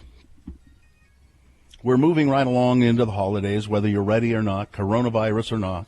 So you might as well take advantage of it and get in a jolly mood. Walmart is already selling eggnog and peppermint ice cream. Wow. Eggnog. So if you want a real treat, you get yourself a cold glass of eggnog, and then you get a big scoop of peppermint ice cream and put it right in there. How much sugar is Oh my God. Yep.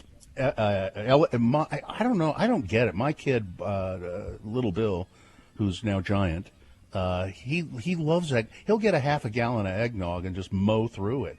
Well, that's how he got that big. I guess. Eggnog. I can't do it. All right. Sports, weather, traffic. We'll just do weather and traffic here.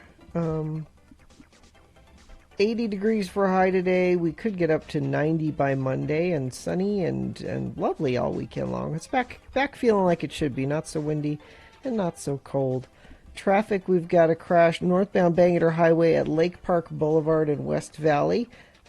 Left shoulder being affected there. Crash State Street 53rd South in Murray. Southbound and westbound right lane closed there. And our attorney says that stoplights at Main at 17th, 9th, and 8th South are out for 4 days now. That's due to those ongoing power outages Bill was telling you about. Still quite a bit of people dealing with that, and that means there are some intersections that don't have the lights working, so treat those as four-way stops. And if you see something you want to pass along to friends of the program, I will do that if you text it to me, 33986. Help save a life, be part of the solution, earn up to $500 this month at Grifols Plasma. Go to grifolsplasma.com for more information. All right, here's boner candidate number 3. Well, we went too far, but it's done. Darwin, Australia. The caves, set deep in a desert gorge, had yielded a treasure trove of artifacts tracing Aboriginal peoples' long history in Australia. A 28,000-year-old kangaroo bone sharpened into a blade, a 4,000-year-old plate of human hair believed to have been worn as a belt. Underneath the caverns, those caves in Darwin, Australia, sat millions of dollars worth of high-grade iron ore. And in Australia, mining is king.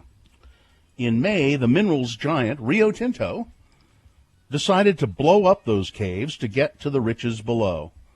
On Friday, it became clear that Australia's most powerful export industry had met a force that it could not bulldoze the global movement for racial justice. The company announced that its chief executive, the guy who runs everything for Rio Tinto, Jean-Sébastien Jacques, will step down because of shareholder revolt over destruction of the prehistoric rock shelters in the Juukan Gorge, which are sacred to 2 Australia Aboriginal groups.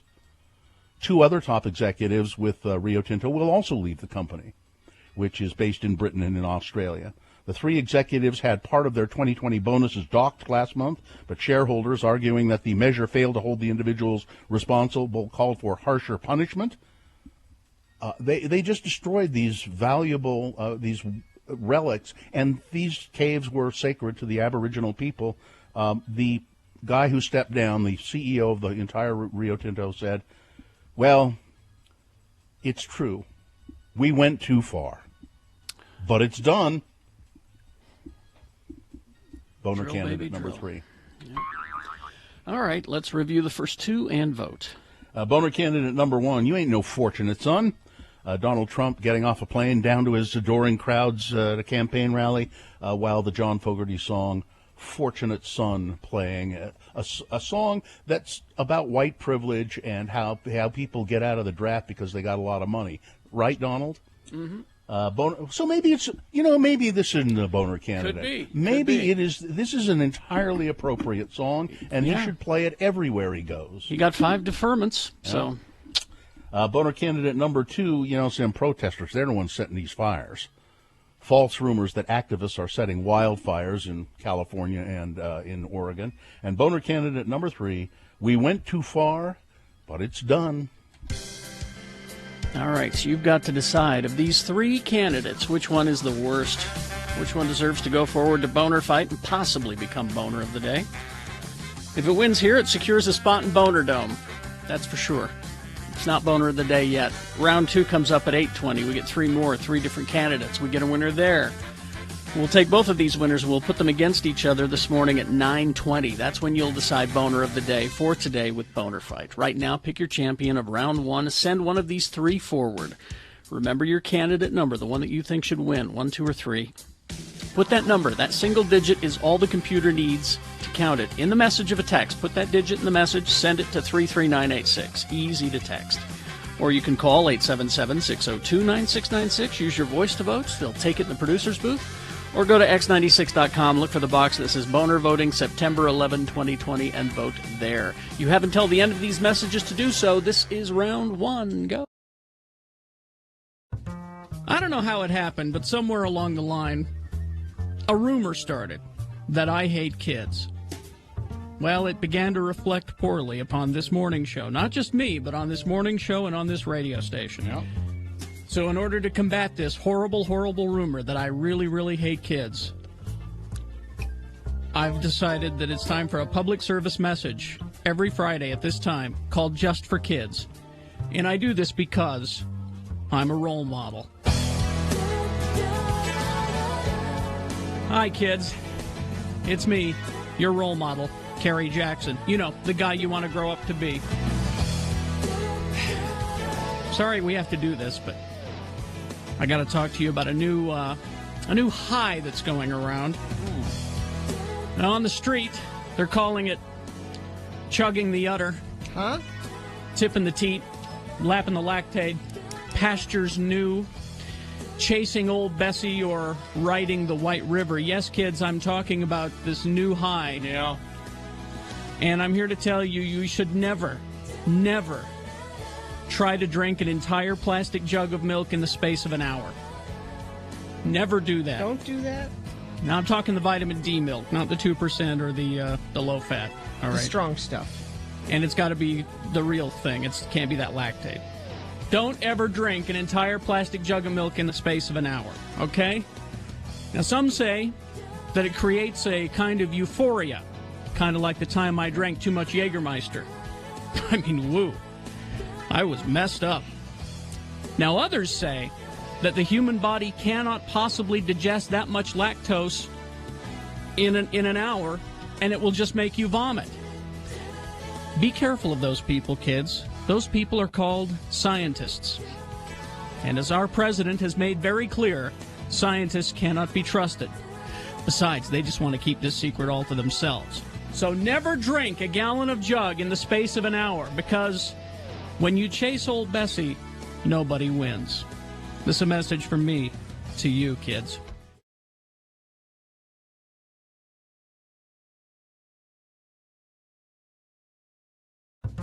I don't know how it...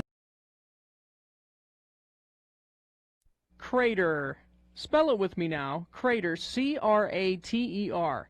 And now we'll use it in some dialogue featuring that quintessential Utahn LeGrand R. Dunn and his son, LeGrand R. Dunn II, or LeGrand Jr., as the family calls him. Let's join them now as they stand in the line to see Santa Claus at the mall.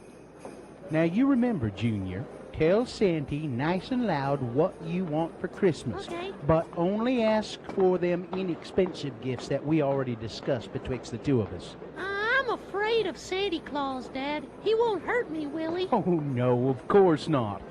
As long as you don't ask him for them expensive gifts. Okay. You see that little boy over there with the broken arm? Yeah. He asked Sandy for one of them fancy video game thingers. Sandy has a lot of work to do at Christmas time, and he can get a little bit testy. Well, how come Santa Claus gives us presents at Christmas time? I mean, Christmas is his birthday, not ours. We should give Santa Claus presents. What? You think Christmas is Sandy Claus's birthday? Yeah. Oh, Lord, I knew I shouldn't have let you go to public school. I knew I should have kept up with that John and Vicky Singer home study plan. Christmas is not Sandy's birthday. Well, whose birthday is it then? Christmas is the birthday of Jesus Christ our Savior. And Jesus is the Son of God, the creator of the universe, and the creator of everybody and everything that's in it. Everybody? I mean, did God create Batman? Yes. And Barney? Yes. And Coral Malone? And you and me and Mommy and even Santa Claus? He is the creator of all things. So I guess if God and Santa Claus got in a fight, God would win then. That's it. We are getting out of this line, and we're going over to Temple Square right now. You have got some learning to do.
All right, 7:48. Time to award round one of your boners. And round one of the boner voting is brought to you in part by a ribeye steak. Oh, and Diversion Eatery offers brunch weekends from 11 to 3. Try the steak and egg poutine with a Bloody Mary or mimosa. It's the best. Open daily for dine-in or take-out, 535 North 3rd West. Check out their menu at diversioneatery.com. Boner candidate number one, You Ain't No Fortunate Son. That's the song Donald Trump playing. His campaign people decide to play as he gets off a plane to go talk to a bunch of supporters at a rally. Boner candidate number two, it's them protesters, and everyone's starting all them fires. That's false rumors that people in Oregon and California, Northern California, that Antifa people have been setting the fires. No evidence of that at all.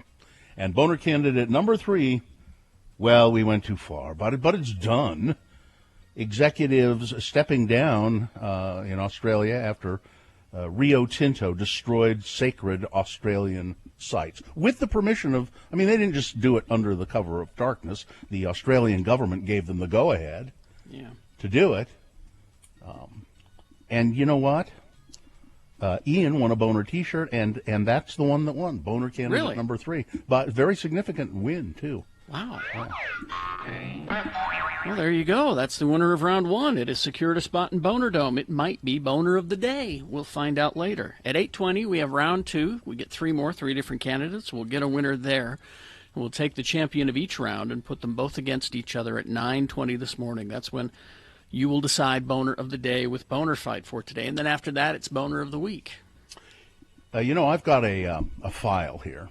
And it's a file of lists. Yes. And I've been putting lists into this file, and we haven't done a list for a long time. And everybody loves a good list. Yeah, why would we not? It's Radio from Hell with another list, because people love a good list. X96. So let me read these lists to you, and you can decide which one or maybe two of them you'd like to hear. Of course, I'm partial to 35 ways to eat eggs for dinner, but I don't. The incredible edible egg? I don't think anybody else really wants to do that one. Let's see, we've got 10 life skills to teach your child by the age of 10. 8 surprising signs that your partner might be cheating on you. Surprising sign, not the obvious signs. No. Surprising signs. Now, I'm partial to these last two. 9 restaurant chains that have closed hundreds of locations this summer. No, that's depressing. Or 15 classic American desserts that nobody makes anymore. Ooh. So pick one. Maybe we can get to another one. Or we'll just go to the 35 ways to eat eggs for dinner. I'm leaning toward the desserts, but... Yeah? Let's do desserts. All right. Do that? Okay. All right, here we go. It's 15. Now, I'm going to tell you, you probably haven't heard of some of these. Oh, because some of them you will, but nobody makes them anymore. All right. It says, these desserts are no longer made, but they deserve a comeback. The first one doesn't sound good at all, but it looks pretty good. I should have sent the pictures so you could see them. Tomato soup spice cake. No. So you say no, but Campbell's is behind this cake that surfaced in the 20s and 30s. And then in the 40s, it was really popular, and you use a can of Campbell's condensed soup, tomato soup, but then it's got spices and all kinds of things in it, and it looks delicious.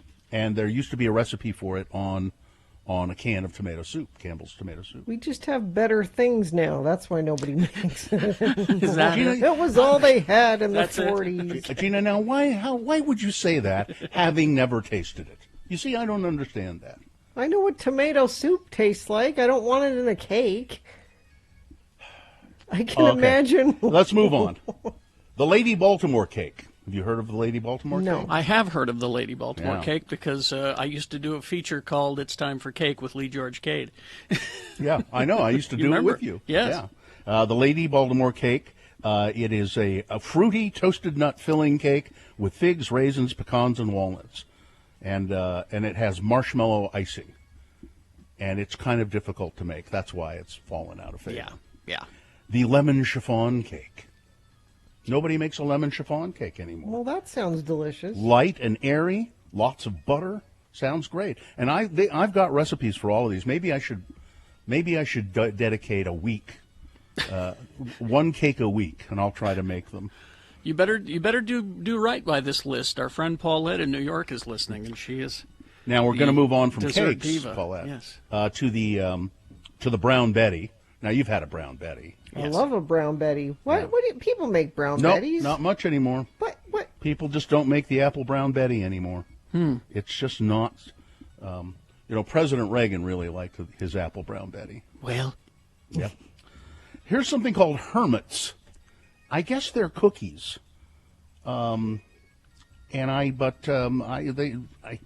It doesn't say really what's in them or what they look. They look weird though, and I don't know why they're called Hermits.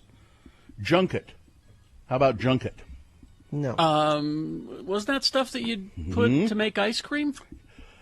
Yeah, I remember that as well. Yeah. Junket was a popular dessert in the Northeast, mainly made with rennet, which is a digestive enzyme that curdles milk, and sweetened milk. It was made for kids when they were sick because it would soothe their stomachs. Shoe fly this is pie. A dessert? Yeah. Yep. Okay. Well, sure. Shoe fly pie. You've heard of shoe fly pie. But I don't know what it is. What's shoe I'm not fly? sure what it is. The dessert got its name. It was so appealing, both in looks and scent, that it attracted flies. That's why it was called the shoe fly pie. It's made with rich, buttery crumbs and molasses. Mm. You got the baked Alaska. You ever had a baked Alaska? Yeah. I've not had one. I've never had one, I don't think. They're just a pain to make. Yeah. It's you got your ice cream, but then it's got like a shell around it or something. Meringue. A meringue shell around it. Bananas Foster. I've had that. Yeah, I love Bananas Foster. Yeah, delicious. Mock apple pie. That's the Yes. one on the Ritz cracker box. Remember that? You mhm. use crackers instead of And then there's a dessert called Sex in a Pan, which. Now I've heard of this cake. Actually, I think. Have You you? don't want sex in a pan. Isn't it? Is the cake right? Wait a minute. Is it sex in a pan or six in a pan? Did you? No, it's sex in a pan. Okay. Because I've heard. Is it similar to the Better Than Sex cake? I think the cake is loved because it has the crust is made out of nuts, and so it's like crushed nuts for the crust. Paulette says she has had the tomato soup cake. Yes, and it's delicious. Mhm. Nothing to be afraid of. Mm-hmm. And Sue has reminded me that she's going to make banana pudding for me with Nilla wafers. Oh, it's a delicious. it's a southern tradition. She says she's going to make it for me. We were watching a show and she's promised to make it for me. Yay! Thank you. All right, Well, that's that's a a fine few, list. few desserts that We nobody hope makes you've anymore. enjoyed another list with Radio from Hell on X96. Traffic, Gina. Crash eastbound 114 South 13th West in South Jordan. The right lane is being affected there. Crash northbound Bangor Highway at Lake Park Boulevard in West Valley. That is also off to the left shoulder. And a crash southbound State Street 53rd South in Murray, southbound and westbound right lane closed. And nobody sent anything in via text, but if you see something, send it there and let us know and I'll pass it along. I know there's still people dealing with power outages, and that means there'll be some lights that are out, and you need to treat those intersections as four-way stops if you come upon them. Scott Hale is offering a preseason furnace AC tune-up for just $54. Call Scott Hale, 801-264-HALE. All right, we will take a break. We will be back with the best or meh question of the week on the way. And, all that and more coming up. Stand by. Quick Quack Car Wash, Don'tDriveDirty.com. They've got locations, everywhere. Yeah, 24 of them. So that's how you can find if you go to Don'tDriveDirty.com. The Quick Quack Car Wash, fast car wash. They deliver your wash in under 3 minutes. No waiting in long lines. No sitting in the lobby. And the vacuums are always free. And also, they use green and clean procedures at Quick Quack Car Wash. So they're I went to the one in Centerville, and I had a great experience there. My favorite thing was when you're at the free vacuums, vacuuming out your car. They also have these little jet air things that you can dry off your rearview mirrors and things really fast. Yeah, that's great. And so 24 locations. You can go to don'tdrivedirty.com. And remember, they have the unlimited memberships for just $19.99 a month. So you can just go anytime when you have that. Go to Quick Quack Car Wash, get your car clean, don'tdrivedirty.com. Hi. It is the 23rd century. Humans have left the lowly confines of planet Earth and have sought their destiny among the stars. While many things have changed, one constant remains: the need for young men to venture forth and do the work of the Lord.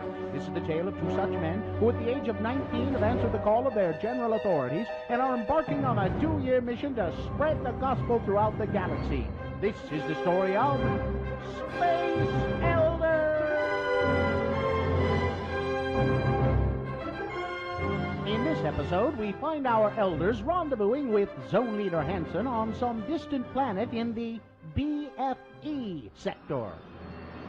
Hey, Butch, what you got there? Oh, it's a care package from my folks. You know, my mom means well, but she just doesn't understand the physics involved in sending stuff from home. Well, what you mean? Well, the cookies she sent are fine. They're hard as a rock, just the way I remember them. It's the lime jello with shredded carrots in it that causes problems. You know, even in Tupperware, this stuff goes bad after a week in hyperspace. Missionaries who have eaten this stuff have been known to develop a form of space madness. Wow. Oh, look, here comes Zone Leader Hansen right now. I have discovered the most incredible object. It allows us to view any period in the history of any planet. We can research early church history. This discovery will allow me to get reassigned back to Earth and leave you two losers far behind. Great. Glad to hear it. What's that have to do with us? Since you weren't having much luck in the field, I figured that you wouldn't mind watching my discovery while I go back to Starbase 182 and file my report. Hey, are you eating while I'm talking to you? Give me that. Sorry. Say, green jello with carrot shavings. I haven't had this since I left home. But sir, I think you ought to know that... Quiet, Lehigh. He's eating. Shut up, the both of you right now. This jello tastes funny. He's gone mad. He's got space madness. We better go after him. Okay.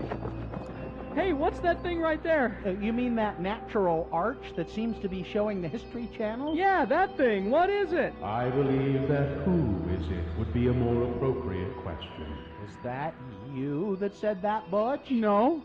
It must have been the natural arch over there. Okay, I'll play. Who are you, and what have you done with Zone Leader Hansen? I am the guardian of forever. Hansen has entered through me into your world's past. Entered through you? Well, I guess we can get back to tracking now, huh, Lehigh? No, we most certainly can't. Huh? We need to get Zone Leader Hansen back and cure his jello-induced space madness. Come on now, Lehigh. He was a little weird before my mom's jello. Are we sure he's sick? Where in our world's history is Hansen now, Guardian? He was asking questions about Mormon history, and about lime jello in particular. He entered as I was showing him the Relief Society meeting, where sisters first began to experiment with lime jello. Well, if he disturbs that meeting, the timeline of church history could be permanently changed. Let's go, Butch. Whoa! Will Zone Leader Hansen change church history? Can Butch and Lehigh get him to go before he does? Will the Relief Society let Hansen anywhere near their test kitchen? Tune in next time to hear Relief Society President Mulestein say... I'm at a loss, sisters. We've tried shredded beets, cauliflower, radishes, eggplant, zucchini, and rutabaga. Nothing seems to go with this new lime jello stuff. Excuse me, sister. I think we can help. I don't think we should go against the Prime Directive, Bush. How did you get in here? One wrong move and you'll see the business end of my skillet. Just like the last kid who wandered in here and tried to tell us how to conduct our business. Other kid? Oh, hey, it's Zone Leader Hansen. She's knocked him out cold. Nice going, ma'am. Wish I'd have been here to see it. Tell you what, we'll get him out of your way and you can go back to doing what you were doing. Oh, yeah, and you might want to try shredded carrots. I warned you about meddling. She's got a skillet. Run for it. Run. On the next liposuctioning episode of Space Elders.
Okay, it's time for Best or Meh question of the week. Is it brought to you by? Only with a Mike's not security system from Mountain Alarm, Utah security experts. Visit mountainalarm.com or call 801-395-8700. All right, I've got the question here. The best question. And thanks for sending us a damn question.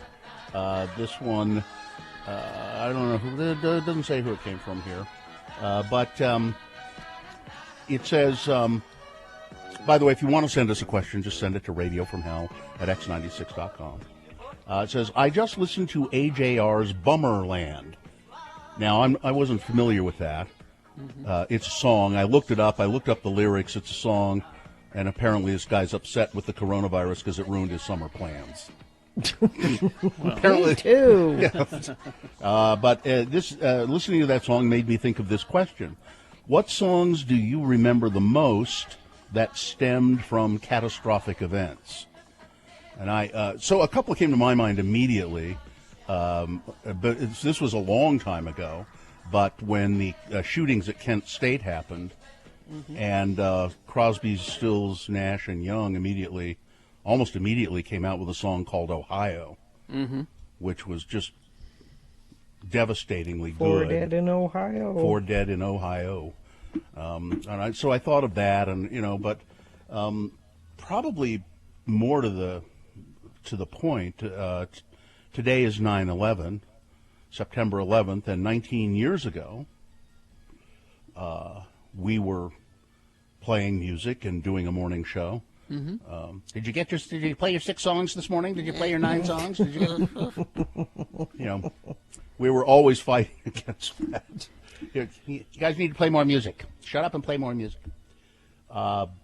So we were doing our show on 9/11, and planes crashed into the World Trade Center. And we stopped playing music on our show at that point. Yeah. But then we didn't know that we were officially stopping. We just stopped that day because we were having conversation and taking phone calls and things. We didn't decide on that day to stop playing music, but that is the day we stopped playing music. But people then started talking about songs that you couldn't play on the radio anymore because of at least for a while. There was, all throughout the industry, people were pulling certain songs from playlists, like "When the Bodies Hit the Floor." Yeah, or "Fire and Rain." Fire and Rain. Because if they hear James Taylor. If they hear James Taylor singing "I've Seen Fire and I've Seen Rain," they'll immediately start to weep. I don't. Well, that one, Bill, it's about plane. They actually talk about planes crashing in that one. I understand. Not. They do. Yes. Yeah, there's a lyric in there about flying machines. And pieces on the ground. Pieces on the ground. Yeah. That's Foo Fighters learning to fly. Probably not a good idea to play those songs. I get it. I guess it's. The hell was that?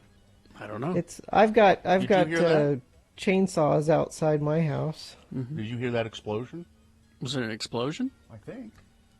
Or just a crashing? I don't know. Anyway. So yeah, there were a bunch of songs that they decided we shouldn't really be playing those because it will remind people, I guess, of John Mellencamp's "When the Walls Come Crumbling Down." When the walls come crumbling. There were a bunch of songs that radio reacted and said we shouldn't play these songs for a while. Let them rest.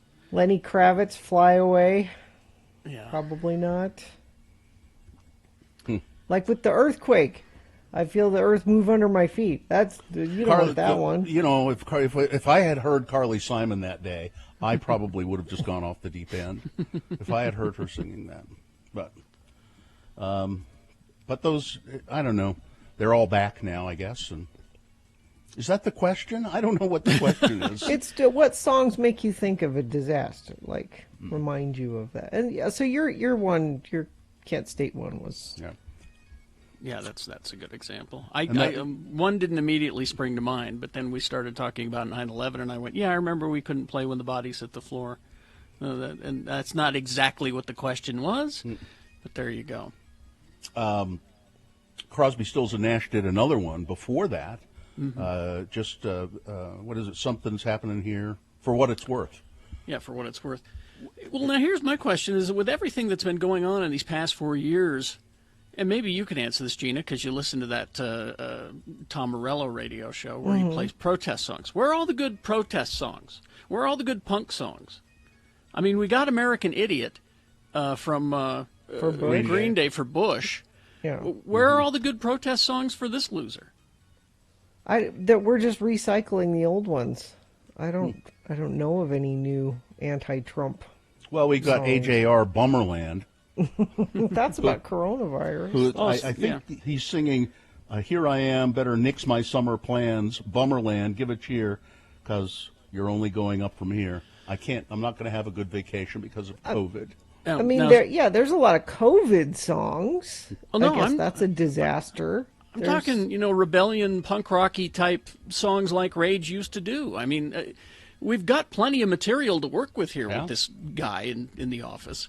I'm wondering where all the good protest songs are. Are people afraid to put them out? I don't think people are afraid. I don't think people are sitting on... Maybe they're just discouraged. I don't know. Sue has one, a song about tragedy that springs to mind. It's an old KJQ/X96 classic, Boomtown Rats, I Don't Like Mondays. Yeah. Is about a true event. Here's some songs that are new, that are about, here's a song about George Floyd. Who did this? New protest songs about George Floyd. These are some rap songs. Mm-hmm. New songs of protest and hope. Somebody named, now I don't know these songs, Kimya Dawson, a song called At the Seams. Eric Bellinger, Enough. Mm-hmm. These are songs about... There's a lot about Black Lives Matter. I was speaking about this administration, but... let's Carrie see. wants Trump punk songs. I want Trump punk. Exactly. That's what I want. I'm trying to see if there are any here. There's a whole article about it. Chat room says Sum 41 has a song called 45, A Matter of Time, apparently. All right, I'll look for that. Yeah, most of these songs here are Black Lives Matter stuff.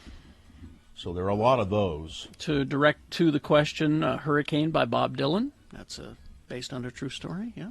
Oh, here's a song. This might be worth checking out. Our old friend Bob Mould has got a song out called American Crisis. That's new. Okay. So. All right. Well, I don't know if we answered the question very well, but there you go. If you have a best question or a damn question or any kind of question, email it to us. See, we'll answer it, or try to, at least.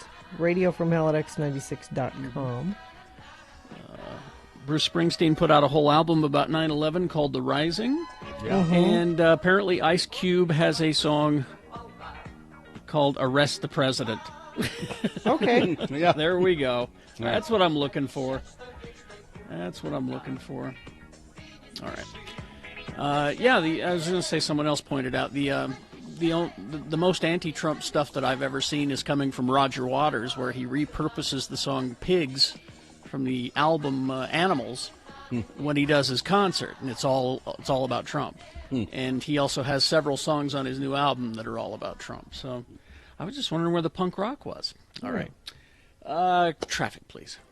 And northbound I-15 will close Friday night at 10 p.m. for road work. Northbound lanes will be closed between Riverdale Road and I-84. All traffic will be detoured off the freeway and back on using two routes. Lanes should reopen 8 a.m. Saturday and Sunday at 9 a.m. So that's this weekend, but what's happening right now? We've got a crash southbound I-15, 45th north in Lehigh, the right shoulder being affected there. Crash eastbound 114 south, 1300 west in South Jordan. The right shoulder affected there. If you see something, you can text it to us, 33986, and I will pass it along. Downtown Tuesday Market is open Tuesdays through September 29th, 4 p.m. until dusk at Pioneer Park. Shop fresh local produce, handmade food products. For more information, go to slcfarmersmarket.org. Boners round 2 coming up. Here are the titles that you will be considering. Boner candidate number 1, Mike Lee attacks the liberal establishment in Utah. Boner candidate number 2, I had a drink to loosen up. And boner candidate number 3, where's my cookie? Round 2 of your boners, big boy news, all coming up after these. Brooklinen.com is the website to go to. You've heard me talk about their sheets. I love their bed sheets. They are the Internet's favorite sheets, and certainly our sheets here in our house. But they're expanding from the bedroom to the rest of your house. If you go to brooklinen.com, they've got all kinds of things for your home, artwork, you name it, it's up there. But they really want you to know about their bath towels. It just gives my daily routine a little something extra. And they offer varying levels of plushness, because some people like a big fluffy towel. I like a medium-sized one, you know. But it's waiting to wrap you up. They are just terrific, these bath towels. Brooklinen is the perfect place to find all the comforts for home, including ultra-soft towels. They are so confident in their product that everything comes with a lifetime warranty. Use the promo code JACKSON, that's my last name, JACKSON, for 10% off your first order at brooklinen.com. That is BROOKLINEN.com, brooklinen.com, and the promo code Jackson. Everything you need to live your most comfortable life. Now, I have a little bit of advice for people for St. Patrick's Day. Okay. I saw this online today, and it says these are clever things that you can do. I bet they're not clever. For your St. Patrick's Day shenanigans. These are clever captions you could use on Instagram, for instance. Okay. And I'm saying if you do these things, you're a fool. You should not. Here, St. Patrick's Day captions for friends and loved ones on your Instagram posts. So as you post your stupid Instagram drunken pictures, you should caption them with things like this.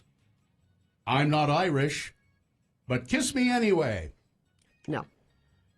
Don't do that. This is clever. These are clever things that people have thought up for you because you're not clever. How about this one? Irish, you were here. No. Never. No? How about this one? Don't use that. About to get lucky, insert shamrock and wink face emojis. No. Lucky me, I have you. No? I mean, that's just nice. I don't Irish mind whiskey that one. makes me frisky. I do like Irish whiskey. Oh, yeah. How about funny St. Patrick's Day captions for eating, drinking, and being Irish? The leprechaun made me do it. Take a picture. It'll last longer. Picture like as in picture of beer. No, Okay. boo. That is bad. The patty don't start till I walk in. That was kind of funny. It is. It made me laugh. The patty don't start till I walk in. It's a Kesher reference. The patty don't start. No. Okay. Ready to get shamrocked? No. No. How about, okay, cute St. Patrick's Day captions for babies and kids. Oh, okay. Okay, here we go. I'm telling you, don't use any of these. Little Miss Lucky Charm. So if you put a picture of your kid This there. is like Instagram stuff. Wee bit of trouble. Oh. My little good luck charm. Okay, Irish blessings and proverbs to use for St. Patrick's Day. Let's try these. Maybe these. Wind at your back and road racing. May your pockets be heavy and your heart be light. May good luck pursue you each morning and night. Well, that's okay. Okay. A little wordy, but yeah. How about? Now these are all terrible. Yeah. What do you do? What are you doing for St. Patrick's Day? Nothing.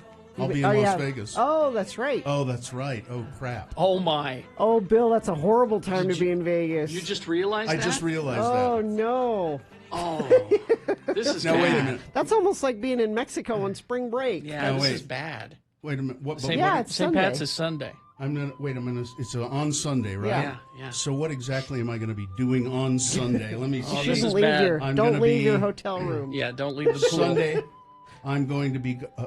I'm going to be at the Piff, the Magic Dragon show. It's on Sunday? Yeah. Well, then you might be okay if you're at. I just wouldn't be out on the street. Everybody in the audience is going to be drunk. Yep. Oh, yeah. Really, really, really Oh, drunk. yeah. Absolutely. So you should be just No, well, so you fit in. no. I wouldn't. Yeah, don't go to Vegas on St. Patrick's Day New Year's Eve. or New Year's. I know. I did New Year's in Las Vegas, and oh man, what a mess! What an absolute mess. I mean, I didn't even think about that. I just. Oh wow. So. Well, maybe you should take one of those cute sayings with you and use it. Kiss me, I'm Irish. Yeah. No. No? So I will be sober so that I can fend them off. You take your cudgel. I have one on my desk. I know. Take it. I will. You can beat people away from you as you go through the crowd. And I wouldn't be sober if I were you. Otherwise, you wouldn't be able to take. You know, if you're sober, it's going to be worse. Well, I'm just afraid I won't. I'm just afraid if I'm not sober, I will get in a fight. If I'm drunk, I'll get in a fight. Stay in your pool. Yeah, don't get in a fight. Yeah, don't do that. Because my defense, I'll just be. Your defenses are down. My defenses are down, and I'll just be. I don't take that kind of crap from anybody. And then I'll get beaten up. Yeah, you're in trouble.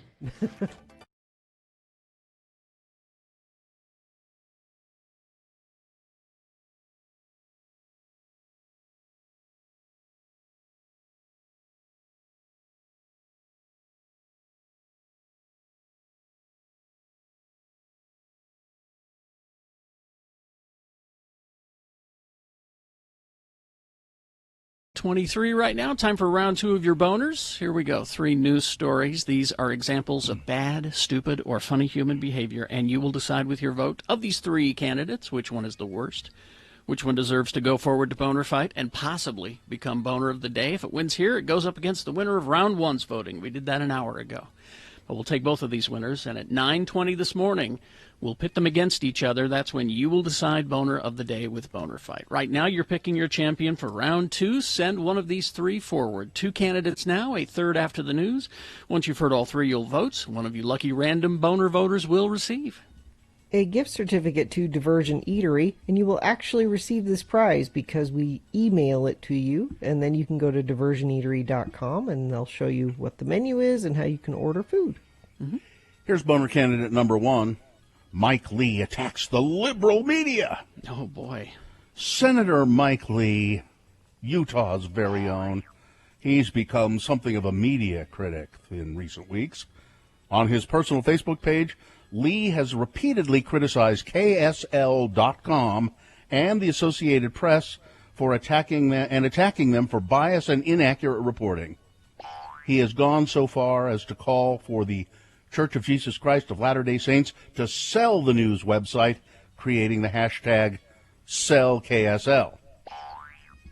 So Senator Lee is calling for the LDS Church to I didn't sell know he was a KSL. spokesman for the LDS Church. It appears that the sustained campaign began August 15th when the Utah Republican ripped into KSL.com for a tweet about an AP story.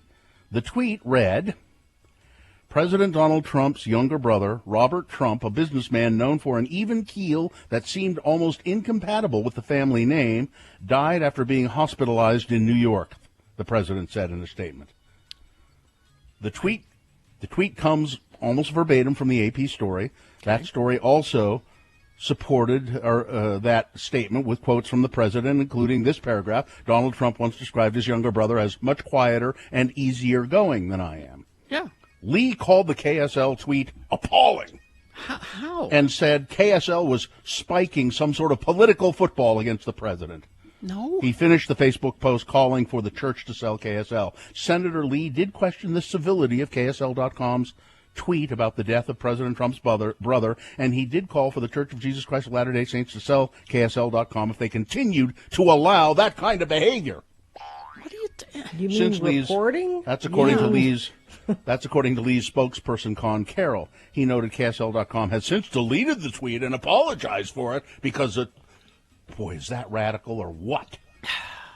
Lee is he's taken to Facebook and posted more live criticisms of KSL. On August 19th, he focused on an article that said Trump praised the supporters of QAnon and suggested he appreciates their support of his candidacy, which is something that Trump did. He said that. Is that what he said? I don't think that's what it said, but KSL said it was so it must be right, said Lee. We have the audio. What is he? Who? I swear to God, Mike Lee is just—he's a few sandwiches short of a picnic. You know what I mean? No, that's the liberal media right there. Didn't Mike Lee at the first Republican convention where Trump was being made the candidate, wasn't he the one that stood up and tried to stop it and yell no? He did. Yeah, Mm-hmm. yeah. Mm-hmm. That's what I thought. But now he'd like to be on the Supreme Court. Exactly. Mike, if you want to attack some liberal media, come get us. We're here. KSL isn't liberal. Not even a little bit. I can't speak for KSL.com because I don't have any guns or autos that I need to sell, because that's what they do, right? He's talking about their news site. Oh, okay. All right. It's all the same to me. But anyway, as far as the radio goes, I can tell you, Mike, that they have gotten more right-wing in the past year and a half. Because you had a semi-moderate person there, Doug Wright, and now they've replaced him with all of these right-minded individuals. The radio side has certainly gotten more conservative. And I don't understand. I don't understand the right-wing attitude of just reporting things that happen, and you think you're being attacked. These are words that were said by the president, and journalists write them down or record them and play them back. That's not biased. That's just showing what's happening. That's called reporting. Well, he's going after Facebook and Twitter because they discriminate against conservatives. No, they don't. And he makes these comments on Facebook and Twitter. Yeah, he's an idiot. Complete and total. No, come get us, Mike. Facebook doesn't censor Mike Lee. No. Here's boner candidate number 2. Well, I had a drink to loosen up. Angelo Bomillo once again found himself in the hot seat Monday, 4 years after he went viral for sauntering down Route 9 in New Jersey wearing a pink Speedo. The chef and restaurant owner's skin-bearing walk of shame was an agreed-upon punishment for finishing dead last in his fantasy football league, which adopted the humiliating statute 5 years ago. As part of the agreement, the last-place finisher every year has to walk for 10 minutes holding an I suck at fantasy football sign down the popular road in Toms River, New Jersey. This year, Mr. Buemo sucked once again, but he found himself much more prepared for the consequences. I had a drink to loosen up this time, he said. And then I just said, well, it's showtime. He wore a lucha libre wrestling mask to conceal his identity, and he wore a woman's bikini bottom. These are adults. Yeah. These are grown adult men doing this, having this. I guess I just don't get it. Boner candidate number 2. I had a drink to loosen up. Coming up in a moment, boner candidate number 3. Where's my cookie? Boner candidate number 3 for round 2 coming up after this big boy news and opinioendo, brought to you by. Protect your home and family with a security system from Mountain Alarm. Utah security experts. Visit mountainalarm.com or call 801-395-8700. I bet Katie's pretty excited to know that Nev Campbell is now confirmed to be coming back to Scream. Nev Campbell is Sidney Prescott. They're going to relaunch Scream.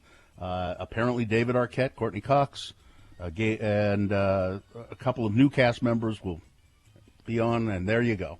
Mm-hmm. But I know Katie loves those movies. Yeah, she loves the Scream movie. It's not a reboot then. It's definitely a sequel / continuation. Apparently, so, yeah. Mm-hmm. Bruce Springsteen has a new record coming out, and it's his 20th studio LP with the E Street Band. He said it's a very emotional record. It's called Letter to You. He said, I love the sound of the E Street Band playing completely live in the studio in a way we've never done before with no overdubs. We made the album in just 5 days. It turned out to be one of the great recording experiences I've ever had. He's got some new tracks on there and some previously unreleased songs from the 70s, including Janie Needs a Shooter. Now, I think that's what's his name song? Werewolves of London. Warren Zevon? I think that's a Warren Zevon song, Janie Needs a Shooter, which is a really cool song. And he's got a couple of songs. Yes, you're correct. Am I? And then he's got a couple of new songs that well, they're not new because he wrote them in the 70s but never released them, Springsteen. So it'll be out October 23rd. Lori Vallow Daybell has pleaded not guilty to 2 felony charges related to the disappearance of her children, who were later found dead. District Judge Dane Watkins summarized the charges against her. Her attorney, Mark Means, entered a not guilty plea on behalf of Lori Vallow Daybell. The 2 felony counts of conspiracy to destroy or alter or conceal evidence were filed against her after the children were found buried on her husband's property. She's not charged with murder yet. Nobody's charged with murder yet. It's just about. Yeah. We still don't know what happened there. It's. I guess they just really want to get everything in line before they, because additional charges I assume will be filed against her and Chad. The kids are dead. How did that happen, Lori and Chad? We need to know. They're awaiting jury trial. She's awaiting jury trial, which is now at this point scheduled for January of 2021. Let's see. A rape suspect is behind bars in Davis County after police located him in a dumpster at the In-N-Out Burger in Centerville. Jeremiah Dion Mills was charged last week with rape and aggravated assault. Also, he had some meth or something like that in his possession. He's been charged with drug possession. Employees at the In-N-Out Burger called police after they found Mr. Mills in a cardboard disposable dumpster outside the restaurant. Oh, it's a cardboard disposal dumpster. It's a dumpster that is used for disposing cardboard. Okay. The officers were looking for Mills because his girlfriend had called and said, he raped me, go find him. And so they were looking for him. He admitted to doing it. He said, yeah, I did it. She was messing with my mind. She was messing with my mind. That's, oh yeah, and I was also smoking meth, he said. Salt Lake County cleanup going to go on. There's a lot of people camping out, a lot of homeless people camping out. And the county health department said, we've got to clean up these camps, and we're going to start doing it next week. These are people and homeless people who've been camping in county parks. And they say, we'll give you a warning of 1 day to get all your stuff together, and if it's not all together, we're just going to come and take it and clean it all up. It sure seems there's a lot more of it going on. A lot of people camping out. I suppose part of it is that they don't want to be in homeless shelters with COVID. But this problem was around before that. It isn't just a COVID problem. Well, it says the encampments have come into greater public view in recent weeks as the pandemic has closed. So the library, buildings like the library and other public buildings where people can go during the day, to use the restroom, to wash up a little bit. A lot of those buildings have been closed, and that's also why you're seeing more of it. Jimmy Carter says, Sean Means reviewed this movie yesterday, documentary, Jimmy Carter, the Rock and Roll President. He says, it was my son Chip Carter. He smoked some pot up on the roof of the White House with Willie Nelson. So that's not just an urban legend? No, it is in fact true. The legends, they are true. Yeah. Now, the story had been that it was a White House staffer of some sort, and Willie Nelson. But Jimmy Carter says, I have to be honest about this. It was my son. How long do you ground somebody for smoking weed on the roof of the White House? Well, I don't think you do anymore, do No? you? No, I don't think so. He says, yeah, it's one of my sons. It was Chip. It was September 13th, 1980. Willie came to the White House, and in the break, Chip said, hey, let's go upstairs. And we just kept going up and up and up until we got on the roof. Willie leaned against the flagpole and lit one up, and I figured, well, why not? So and then I guess he told his dad about it later on. I don't know. Dad? Yeah. I was smoking pot on the roof with Willie Nelson. One roof of the White House. All right, that's it. Sports weather traffic. Well, we had football last night, and the Chiefs beat the Texans 34-20, and we couldn't have it without controversy, unfortunately. They had a moment of silence for Black Lives Matter, and there was booing happening during it. Now, people are saying, no, they were just booing the other team, the home team. No, that's not what it seemed like to me. We're looking at the video and listening to the audio, and it sure doesn't seem that way to me. No. And looks like different teams are going to be handling it differently going forward, like not coming out of the locker room while the national anthem's being played, that kind of thing. So, Real Salt Lake scored a 3-0 win over LAFC on Wednesday night in front of a socially distanced crowd of about 4,000 people at Rio Tinto Stadium. Real improved to 3-2-5 on the season. They are 14 points to move within the three other teams for the fourth best record in the Western Conference, and they play the Colorado Rapids tomorrow at Rio Tinto Stadium. There are still some tickets available for that if you would like to go. It's scheduled for 7:30 p.m. tomorrow. Weather, it's feeling more seasonal, not cold and windy like we've had this week. It'll be 80 today for a high, and we will creep up into the 90s by Monday, and sunny every day it looks like there. Mm-hmm. Traffic, we've got some road closures to tell you about over the weekend. We've got northbound I-15 will close Friday night at 10 p.m. for road work. Northbound lanes will be closed between Riverdale Road and I-84. All traffic will be detoured off the freeway and back on using those two routes. Lanes should reopen at 8 a.m. on Saturday and Sunday. And we have a crash.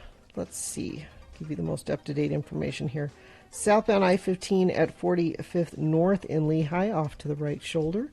And I believe that's it. If you see anything, though, you can text it to us, 33986. Injured in an accident, everyone deserves an advocate. Call 801-355-5550 or go to utahadvocates.com. Here's boner candidate number 3. Where's my cookie? An Ohio judge has sentenced a woman to jail over a violent incident that occurred at a McDonald's earlier this year. Again, these are adults, folks. According to a report, the customer climbed through the restaurant's drive-through window and attacked 3 employees because she didn't get a cookie. It's important things, yes. What kind of cookie? What else is she supposed to do? Gina, it was a McDonald's cookie. Do you need to know anything more than that? No, The judge sentenced Daja Tucker to 90 days in jail over the incident. She was reportedly found guilty of attempted assault and criminal charges. The incident occurred at Mickey D's in Parma, Ohio. She was upset because she didn't get her cookie, climbed through the window, spit on one of the workers, and started throwing haymakers, punches at him. Boner candidate number 3. Where's my cookie? All right, let's review the first 2 and vote. Boner candidate number 1. Mike Lee attacks the liberal establishment in Utah. You know, KSL.com. He thinks that the Church of Jesus Christ of Latter-day Saints should sell that liberal rag. Boner candidate number 2. I had a drink to loosen up. Fantasy football loser parading around in a woman's bikini bottom because he lost. Yeah, because he's an adult, you see. Yeah. And boner candidate number 3. Where's my cookie? All right, here we go. This is round 2 of your boners. You've got to decide of these 3 candidates which one is the worst, which one deserves to go forward to boner fight and possibly become boner of the day, because you see if it wins here, it's not boner of the day yet. It has to go up against the winner of round 1's voting that we did an hour ago. We'll take both of our winners and put them against each other at 9:30 this morning. That is when you decide boner of the day for real. That's when Boner Fight happens. So right now you got to consider 1, 2, or 3. Which one of these candidates should move forward and possibly become Boner of the Day? Go. 1, 2, or 3. Remember your candidate number. The one that you think should win. Put that single digit in the message of a text. Text it to 33986. Or call the producer's booth, 877-602-9696. Use your voice. Or go online, x96.com. Look for the box that says Boner Voting, September 11, 2020. And vote there.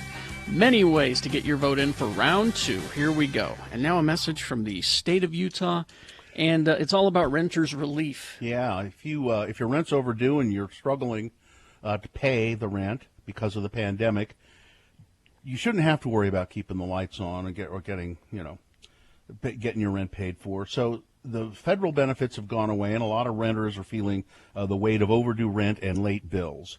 Well, the good news is Utah is providing some rent relief to eligible renters impacted by COVID-19. If you are an eligible applicant, you can get help with rent, utilities, security deposits, overdue rent, and late fees up to $2,000 a month. This program will run through December 30th of 2020. So if you're struggling, please, you should check this out. Now, I can't guarantee you'll qualify, but go to the website and look and see what the qualifications are and apply for rent relief. Just go to rentrelief.utah.gov. Enjoying a delicious piece of German chocolate cake pie. Exactly. That's kind of weird, Travis. Is Travis the pieman here? Hi, everybody. German chocolate cake pie. Exactly. We have an official pieman for the Radio from Hell show. Gina, by the way, I brought you your pie. Oh!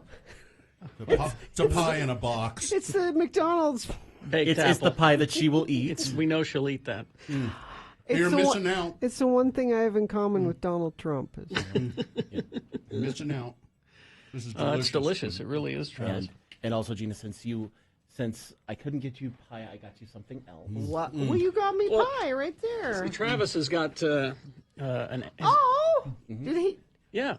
Travis has been making stickers. Remain Seated podcast stickers? Uh-huh. I got the love graphic it. offline, was able to kind of jury rig a setup for it. So you've got some for the computer, for the laptop, for your car, whatever you want to do. I love it. Thank you. Travis, is it an Etsy store? Or it's an Etsy store called Pieman Graphics, or if you search Pieman Graphics on Twitter, it now pulls up links that'll take you right where you need to go. You know, Gina, those stickers have beard hair in them. Do they? Yeah, probably. That's okay. I'm not going to eat them. I try to pick them out, but picking out the beard hair makes it artisanal. This pie has beard hair in it, and it's delicious. It's just delicious. Well, my boys helped me with this one, and, the 11-year-olds. Yeah, Travis sells stickers on his Etsy site. That's awesome. He's been selling Geek Show stickers. Now, Travis, you it's Pi Day, right? What do you know about the mathematical symbol of pi? Anything? It's the magical number that lets you calculate many things in geometry. The time that they actually celebrate it today, or at least the big math geeks celebrate it today, is today at 1:59 p.m. because then you get 3.14159, which are the first numbers of pi. Wow. I know. Okay. It's really you can get really geeky on this. So there's going to be math geeks at the bar at that time? At that exact time, they'll all raise a glass and they'll be good. Woo! And and there's little math things they come up with too, where they say that since there's 360 degrees in a circle, if you go to the 359th position of pi, there's 360 right there. If I understood math better, apparently it is this magical thing that you can calculate all kinds of things. It's an exact proportion that they figure is like a magic number throughout the universe. It helps things work. But we kind of adopted it too, is instead of just being pi as in the number, it's pi as in pie. Also, pizza today is big. I think Pie Pizzeria usually does some kind of special thing, or all the other pizza chains will do something special. I don't recognize the National Pie Day that they had back in January. Or February. We tried to call you out on that day, and it's just like Valentine's Day. It's a setup day where Big Pastry comes out and wants to sell pie. Big Pastry. Big Pastry. They tried to co-opt it. Exactly. Right. There's only two pie holidays that I celebrate, and that is Pie Day and Pie and Beer Day on the 24th. Yeah. Yes. Because nothing's better than a fresh raspberry pie and a Pilsner. Now, Travis, I know you also have you lost your job some time ago. I don't know what you weren't fired, but it was a. I'm no longer employed. Yeah. And so right now I'm looking for anything that's either integration or what is implementation. what is integration? It's I do a lot of software. Okay. And basically it's taking large groups of software pieces or hardware pieces and putting it together for a major company. Okay. So I do integrations, implementation, support. So if anybody has something like that and wants an employee that can bring pie on potluck day, exactly, lots of pie. That's he's a great pie maker, and he knows how to do big software jobs. Travis, how do they get a hold of you? They can just email me at travislynnjohnson@gmail.com. Okay. And Raul down on the border send us in the chat room a picture of one of your Trump stickers on his computer, I think. Yeah, I have a copy of the balloon Trump. You know, the big balloon that they were the running big around fat, England, and they brought it over to Los Angeles and into New Jersey. Yeah, I sell those on the site too. Pie Man Graphics. Well, All right. Thanks. I just devoured the pie. One slice is enough. It's very sweet, but man, it's delicious. Thank you, Travis. No problem at all. Have a good one. Have a good pie day. You too.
All right, 8:48 right now, and it is time for the winner of round two's boner voting. And it's brought to you in part by a wedge salad.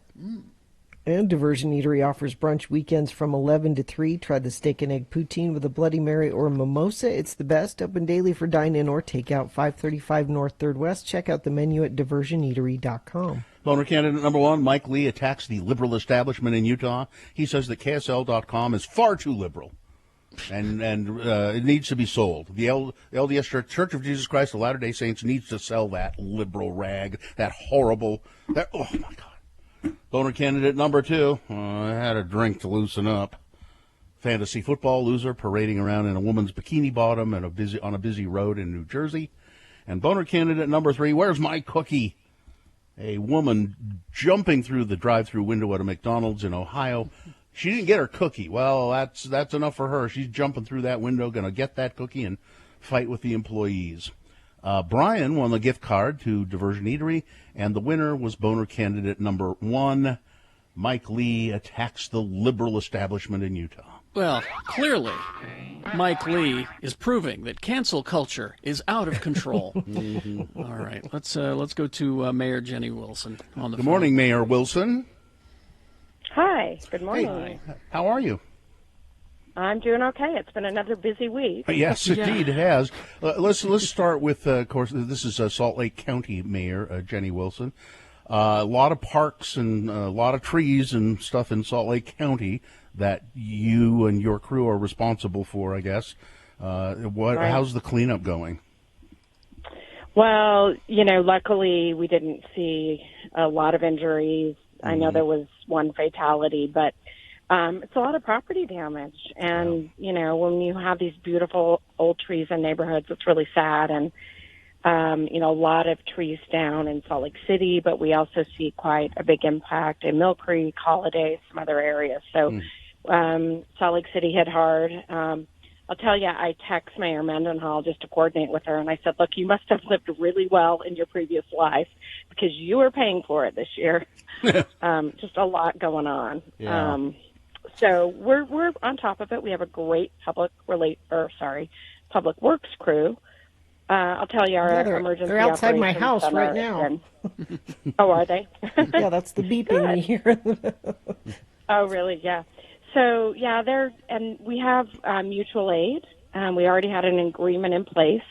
So a lot of trucks, I know, even that first day, were coming in from West Jordan, South Jordan, other areas into Salt Lake City who got clobbered the hardest. Mm-hmm. So happy to help coordinate that. And, these people know what they're doing. And, I'm just there to make sure the budget is what it needs to be, check in with our valley mayors, make sure if there's a one-off, I'm there to kind of help out. But it's really the men and women out doing the work and neighbors helping, community partnerships. So, I feel like we've got it under control, and it's just going to take a little time. And I know people have piles in front of their homes, and we just need them to be patient. And I will share, it's free to go to our landfill now.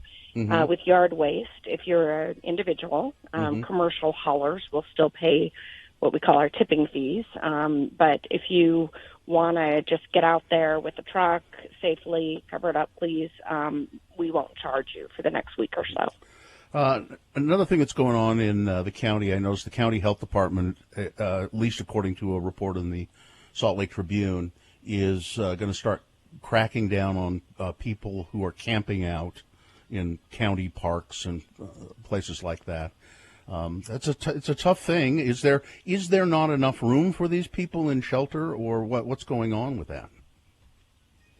Well, our homelessness population is a challenge, of course. And I'll tell you, we were making quite a bit of progress after we opened up the shelters, recognized there were still some challenges, and then COVID hit. And what happened was our shelters ended up reducing their capacities because, like any other situation where you've got a lot of people in one place, you've got to manage things differently. So that's one of the reasons. We continue to work with the population, with great partners like Volunteers for America, with our outdoor population, and try and move people who are willing into shelter. We're right now working on our winter plan, and this situation is very fluid. But we do know there are sites where there's camps that are remaining for some time, and there's some issues with community impact, and there needs to be cleanup for obvious reasons. So we're great to coordinate with our local governments, work with them, Salt Lake City, other places that are seeing these impacts. We notify. A lot of time there's some abandoned stuff. That stuff gets removed and the cleanup occurs. So we're just trying to find that right balance between supporting more housing. I mean, it's something, I've got a great team at Salt Lake County working with other cities, but it's a tough one. We see this challenge everywhere in America within our cities, and it's heartbreaking. And I can tell you we're committed, and we're really working with our partners on solutions. Yeah, it is tough, and it's the people who have their stuff just camping out with it. It may look like just garbage to some people, but then the county health department goes in and clears it all out, and that's they say that those were my possessions. That's all I had, and it's hard. It is heartbreaking to see it. And we're giving people notice. I think it's.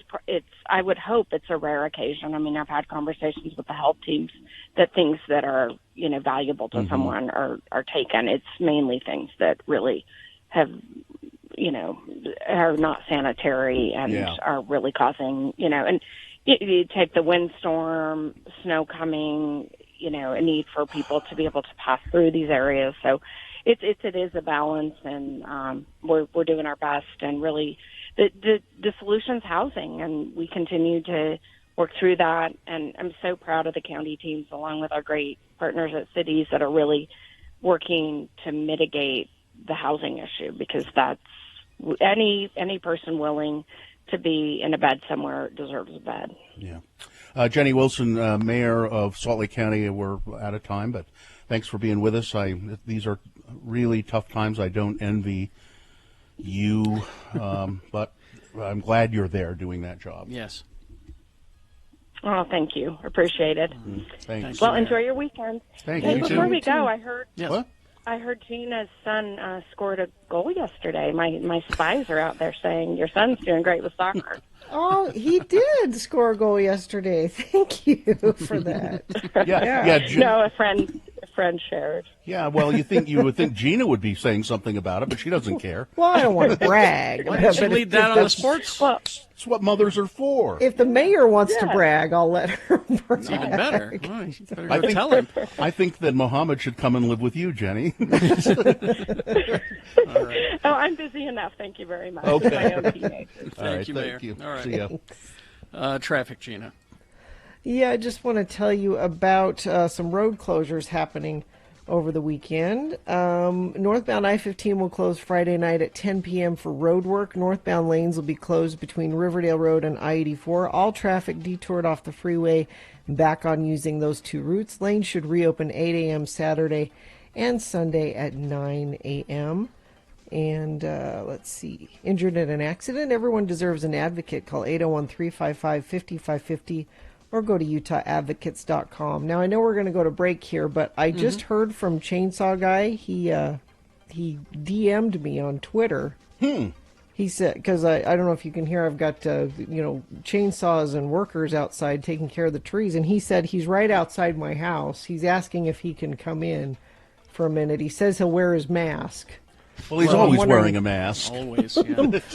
I'm wondering All if we can maybe after potty break talk to Chainsaw Guy we'll see. since he's here anyway. We'll see. Yeah, maybe. All right. Well, right now you need to talk about Mountain Alarm, Fire, and Security. Yeah, Mountain Alarm Fire and Security. You know, I told you yesterday, my husband's business has been using them for quite a while, and their business is in Centerville, and a lot of power outage problems due to the storms. And they were so helpful with getting power back on and then getting the alarm system set back up. My husband spent a lot of time on the phone with their technicians, getting everything set back up again. The customer service there is just amazing. And I'm having them install some of their security and fire and safety stuff here at my own house. And you can too. Call 801-395-8700. If you mention X96, you'll receive $100 off any new or upgraded security system. Call 801-395-8700, or you can always learn more by going to mountainalarm.com. Call them. Say Gina said to call and get the system that she has. Mountain Alarm. Ask for Spud, right? Ask for Spud. Yeah, exactly.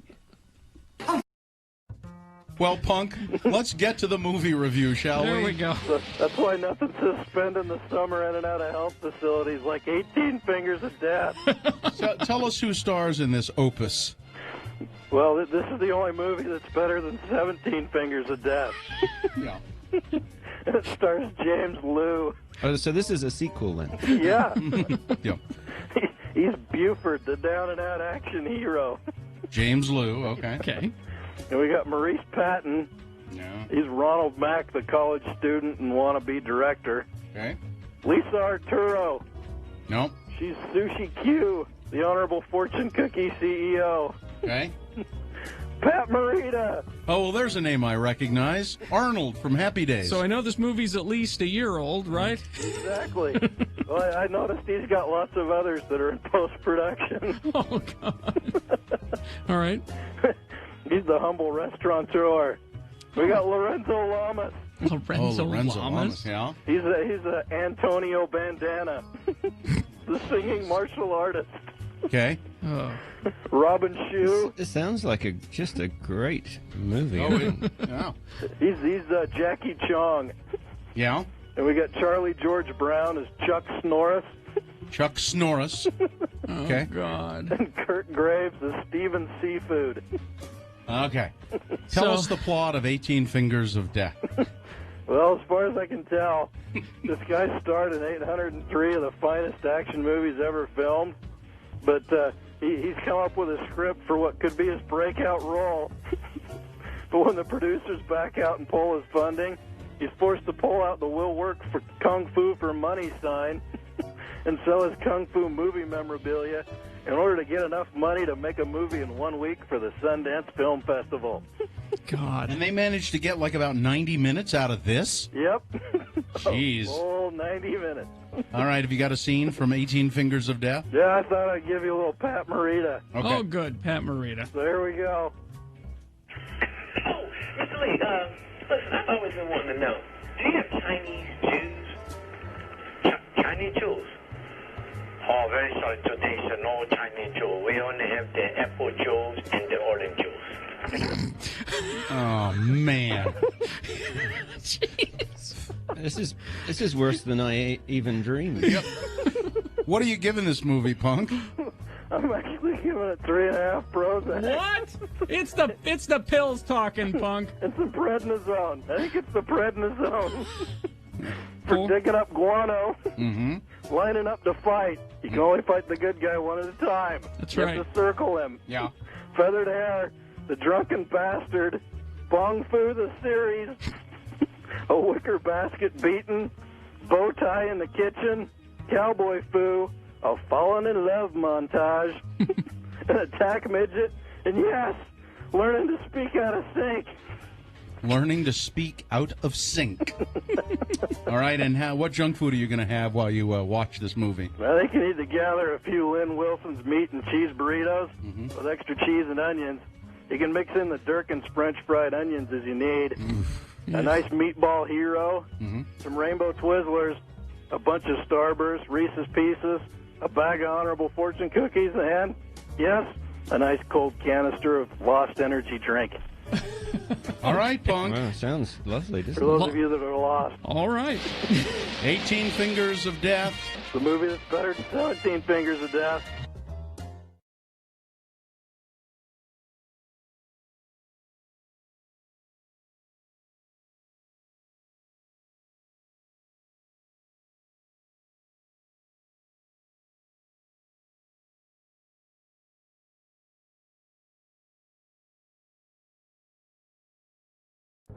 It is the 23rd century. Humans have left the lowly confines of planet Earth and have sought their destiny among the stars. While many things have changed, one constant remains: the need for young men to venture forth and do the work of the Lord. This is the tale of two such men who at the age of 19 have answered the call of their general authorities and are embarking on a 2-year mission to spread the gospel throughout the galaxy. This is the story of Space Elders!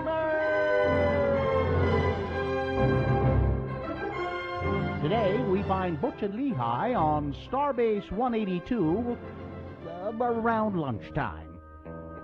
Hey, Lehigh, what's up? You haven't been yourself lately. You seem a little under the weather. Here, I replicated you some lunch. This should put you back on your feet. It's your favorite. Oh, plomeek soup? No, macaroni and cheese with little hot dog bits in it. Man, you are sick. I'm taking you to the sick bay. Are you sure that would be the logical thing to do? Huh? Come on! Very interesting. What is it, Doc? What's wrong with Lehigh? Elder Christiansen here is suffering from plateau. Plateau? What on earth is that? Not plateau, plateau. Oh. The blood fever. It's not a birth, my dear Butch. It's a Vulcan disorder. Lehigh here is in the early stages of Ponfar. But Doc, look at my companion. I mean, his ears aren't pointy. The blood sample you took from him was red, not green. He's not a Vulcan.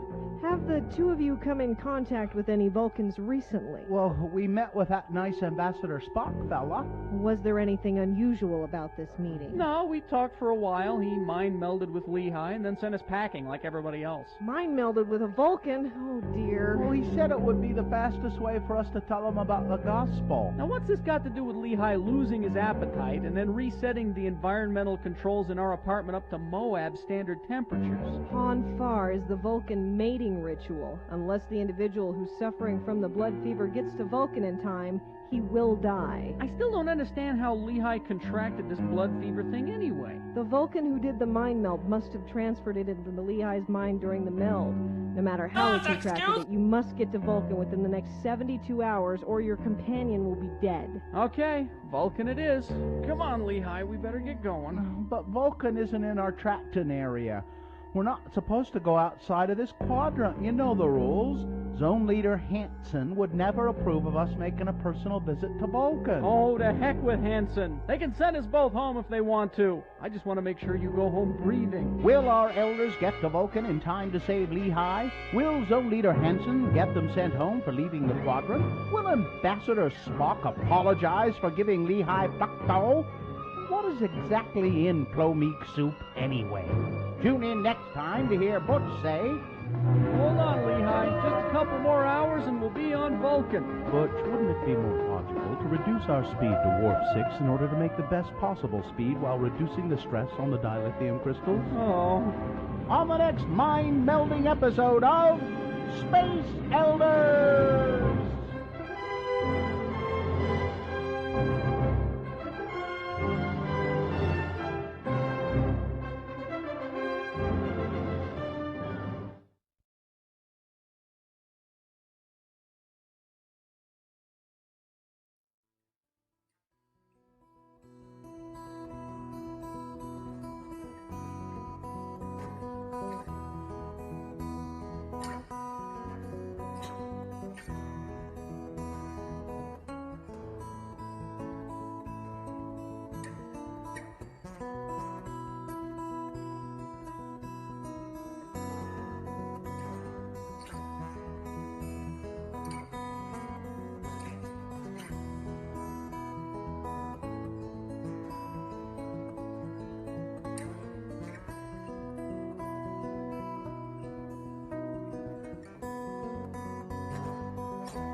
Because on this day, in 1965, Richard Hall was born. Who's that?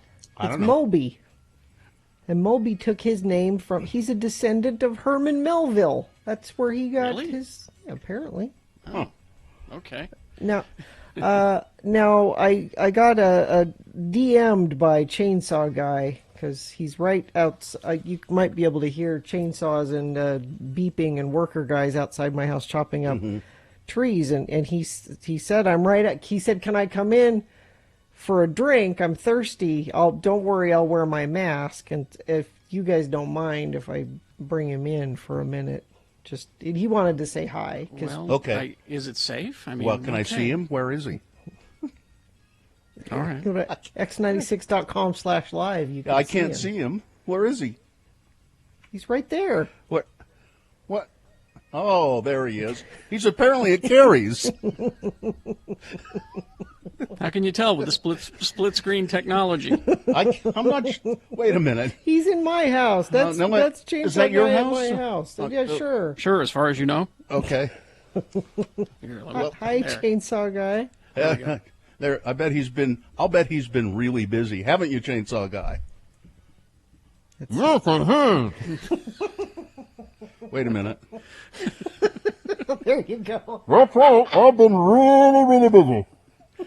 You know, people have been calling me all the time about, they say, hey, chainsaw guy, a bunch of trees came down in the big windstorm. What should I do? And I say, well, you just get a chainsaw. You know? Well, it seems pretty easy, doesn't it? What I did, I just got a chainsaw, yeah? You know what I do? I call somebody who owns a chainsaw. I call a friend who has a chainsaw and have them come over and do it for me. That's right. And don't call me, though. I'm too busy. I'm as busy as a one-armed paper hanger. Do you as have a one-legged your tap dancer. I don't know. Do you have your chainsaw handy there, chainsaw guy? I don't know. Do I? I'm not sure if I do or not. Because I have a question for you. Oh, you do? Yeah. Okay. Well, let's... Okay, so if you ask your question, maybe I'll fire up my chainsaw. Okay. What's your question, Gina? Well, chainsaw guy, I have this really big tree that fell down in the windstorm yesterday, and it's blocking the road in front of my house, and I can't get out to get the mail. Chainsaw guy, what should I do? Well, it's pretty simple. All you do is you do it first, and you take your away. And then you take a high upload, and then the red is heaven. And now the red is the blue, and it's coming out of the water. And then you take it down. And then, if you take it in them, and then you grab the blue, and you grab the pepper, and you say, Shiver! And then, you turn it around, and then everything is all right. Oh, thank you, chainsaw guy. That's very helpful. Don't forget the part about taking off your clothes. Chainsaw guy, I'm just curious. I'm just curious because, I don't think it's safe that you be in the house, a stranger's house, because your mask has holes in it. Well, I'm not contagious, honest. Honest. You're dangerous in other ways, aren't you? That's just sawdust. That's all that is. That's just sawdust. Okay. All right. Well, thank you, Chainsaw Guy. Thank you. Thank you very much. Oh, it's here. You better get back to work, I think, Chainsaw Guy. Is he gone? Yes, he just left. Okay, good. Yay, thank you. God, the things we do for you, Gina. I don't know what. That was elaborate. It was. Don't forget the part about taking off your clothes. It's very important. Yeah. To getting the trees cleaned up. Mm-hmm. Well. No, it's not Halloween already. That just depresses me. There's not going to be any trick-or-treating this year, is there? No. I'm not going to participate in any. No. I usually have candy and comic books for the kids, but no, I don't want you coming to my house. I'm sorry. This is not happening. And Los Angeles, it's funny because Los Angeles initially announced no trick-or-treating. Mm-hmm. And then they had to walk that back because they realized why? I don't know. I think they caught a lot of flack for it, and they said, now we're saying it's discouraged. Trick-or-treating is discouraged. Yeah, because, see, Gina, before they were saying, we're going to station snipers around the city and shoot people who are trick-or-treating. But now they had to walk that back. They had to walk that back a little. All right. Well, we're going to take a break. We'll be back with boner fights, a reasonable amount of news, all of that on the way. X96. Real Salt Lake is back, and X96.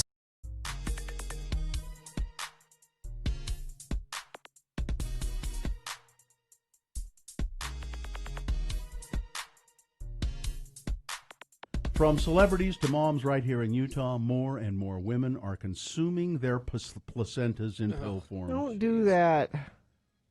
Listen, I want you to hear these. Okay, wait, don't go on.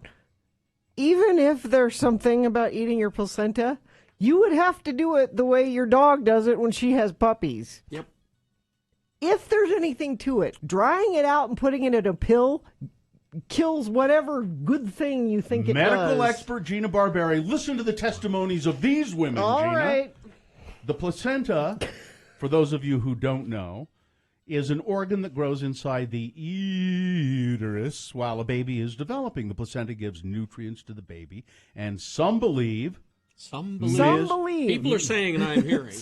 Ms. Barberi not among them. No. But some people are saying, and I'm hearing, and I have the tendency to believe when some people say and I hear, and then I believe, that it is also capable of giving mom key nutrients even after it, that is the placenta, and the baby are delivered.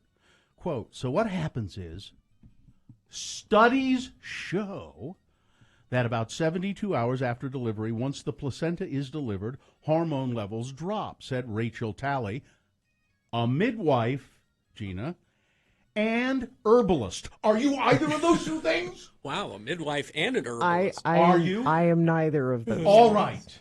All right, then. Are there any, I let you take out your credentials and show me. Are there any doctors or scientists around? Carrie. Studies, Carrie. Studies? Studies say, Herbalists. according to this midwife and herbalist. A study could be, Okay. I've studied things, and that's. It takes 4 to 12 weeks statistically,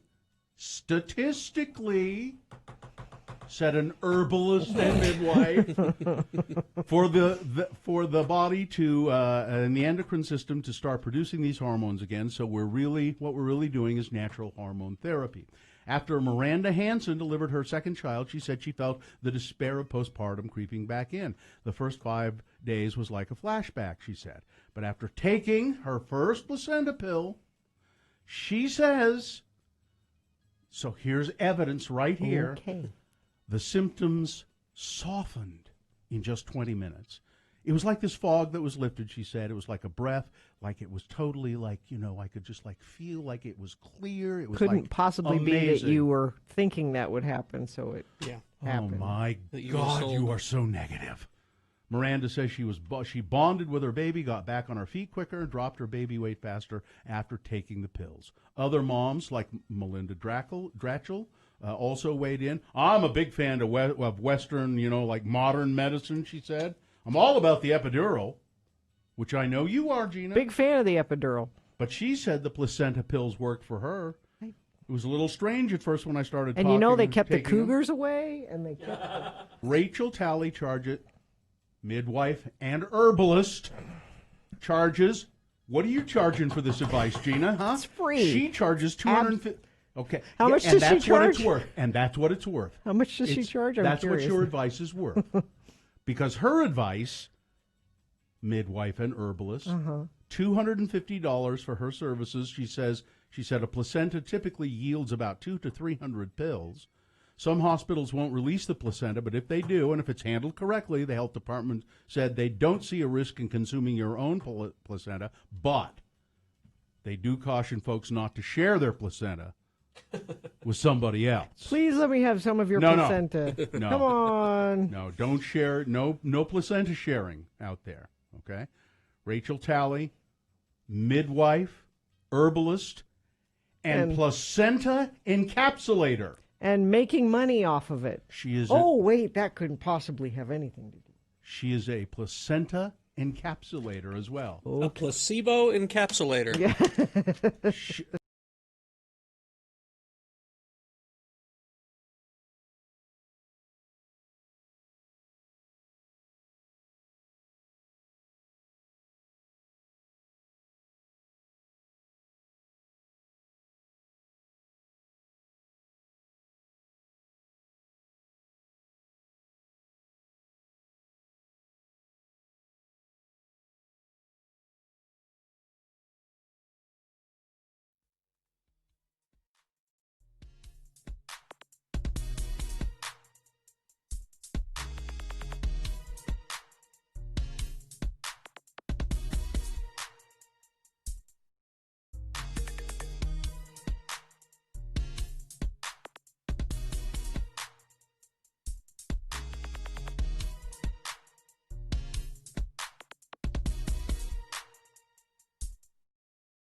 All right, 9:21 right now. And yes, let's get the boner fight here in about 7 minutes, 6 or 7 minutes. So before that, I think we have a time for a reasonable amount of news brought to you by... Protect your home and family with a security system from Mountain Alarm. Utah's security experts. Visit mountainalarm.com or call 801-395-8700. Well, you'll be glad to know that Sean Weiss is sober now for 265 days, and he got new teeth. Sean Weiss. I'm getting new teeth, too. Sean, have you been sober for 265 days? No, I have not. Okay. I've been sober for a couple of days. Weiss, of course, was he was that actor who was in the Mighty Ducks as a kid. Right. As a kid, and then he ended up like living under a bridge somewhere. He has long battled substance abuse issues, causing his teeth to become infected. So after the story went viral over the summer, a dentist in Los Angeles offered to replace his teeth free of charge, and a gift. That's a gift. That was like $100,000 worth of work. His teeth were so bad. Following his arrest earlier this year, Weiss entered a substance abuse program. He has maintained his sobriety for 9 months, according to a GoFundMe page started by his friend Drew Gallagher. He played Goldberg in the Mighty Ducks. A former housekeeper for Ellen DeGeneres says she is not nice at all. Everybody's coming after Ellen. She's not nice to the help? The former household staffer claims that Ellen enjoyed firing people. She was going to torture you, and you were going to just sit there and listen to it because you were being paid. Ellen was the worst person I have ever met in my life. She takes pleasure in firing people. I was told that she had a very high turnover and that I should stay under the radar as much as possible, avoid as much direct contact with Ellen as possible. Working there was described as being more like being in boot camp, said this housekeeper. She also said she felt constantly on the verge of tears because Ellen would allegedly be upset about a salt shaker that was out of place. Well, she should have put it in the right place. Ellen had every right to be upset about that. Or a light switch that was left on. The accuser suggested that such behavior might be worse at home due to people's guard being down and out of the public eye, yet as stated above, Ellen's rep has categorically denied all of those claims. Man, knives out for Ellen. Yeah. A prominent Ukraine church leader who previously said that the COVID-19 pandemic was God's punishment for same-sex marriage has tested positive for coronavirus. Well. Patriarch Filaret, head of the Ukrainian Orthodox Church, Kiev edition, is reportedly stable and undergoing treatment. The church announced on a Facebook post on September 4th that he had tested positive for COVID-19. His Holiness is especially grateful for everyone who shows love and support in prayers for his health. I'm sure the LGBTQ community in Ukraine is rallying behind him. I'm sure. He's 91 years old, by the way. Social media giants insist that they are not biased against Mike Lee and others. Lee is on a rampage here. Senator Mike Lee made it clear Thursday that he was not satisfied with Twitter and Google's responses to his questions about how biased they are toward conservatives. I continue to be concerned about the ideological discrimination going on at these firms, and I believe further oversight will be necessary in order to obtain the facts and answers that the American people deserve. Now, this is significant because Mike Lee is the chairman of the committee that deals with legislation about monopolies. And he says, I'm going to have these people into my committee, and they're... Now, listen to what he complained about. Okay. He says this is Mike Lee. In recent years, conservative voices like the Federalist, PragerU, President Trump, Senator Marsha Blackburn, Senate Majority Leader Mitch McConnell, Donald Trump Jr., churches, religious schools, Christian groups, and others have found themselves deplatformed, demonetized, or otherwise penalized for expressing their opinions. Prove it. I don't see that. Prove it. Because I'm hearing from you on these platforms. Because I still see Junior on Twitter.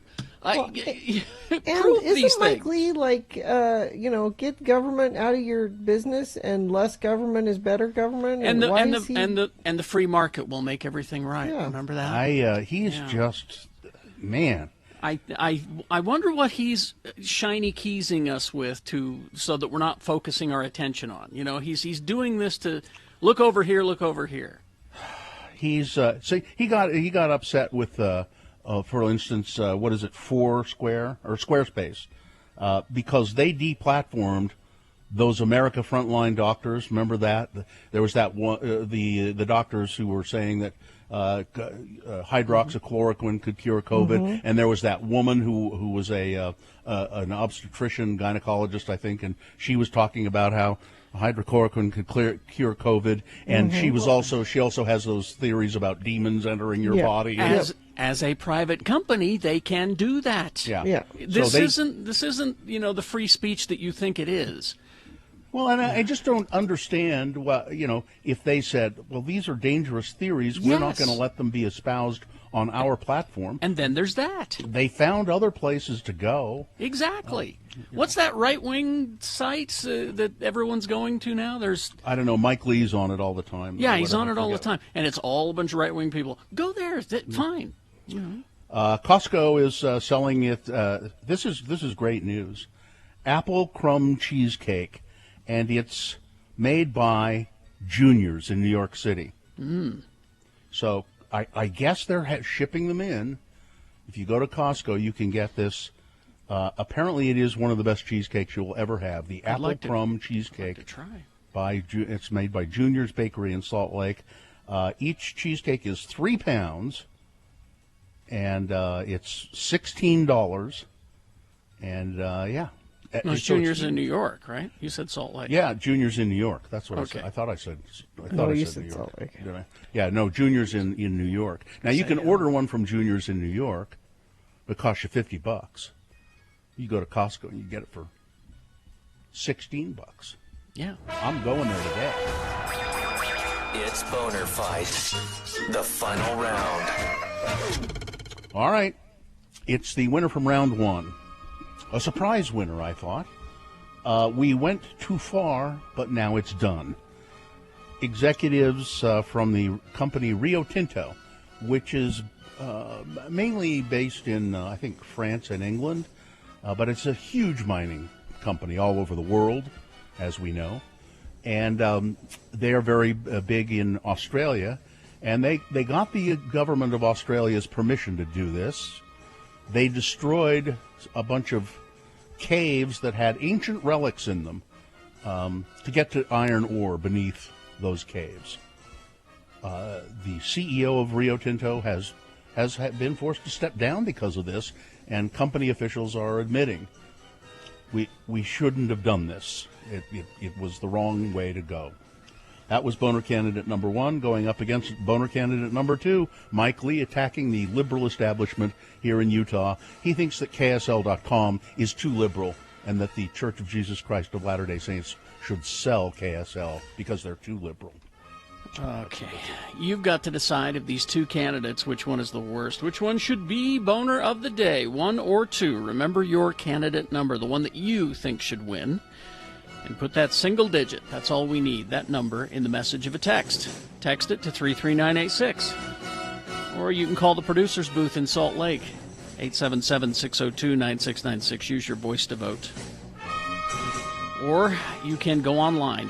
Once you get to x96.com, hit refresh, and that way the box that says Boner Fight September 11, 2020 will appear, and you can vote online. You have until the end of these messages to do it. This is Boner of the Day. The music starts at 10 with a 1-hour nonstop music wingding on X96. Now more than ever, we want honesty. We want transparency. We want trust. And now, It's time to play the game that everyone wants to play. It's Beat Gina! Beat Gina brought to you today by Hastur Games. Hastur Games in Midvale has the best selection of board games, Magic, and Dungeons & Dragons. And Hastur also buys used games. Hastur Games on 6831 South State Street, or go to HasturGames.com. And today, one lucky contestant will win a Fat Cats gift card. Yes, but that's not all. Another contestant, no, the same contestant, will win a Radio from Hell tote bag. And now, here's the man who can host a game show with one hand tied behind his back. He's so good, he can host 2 game shows at the same time. Wow. When you look in the dictionary for the words game show host, you will find his picture, and you will swoon. Wow.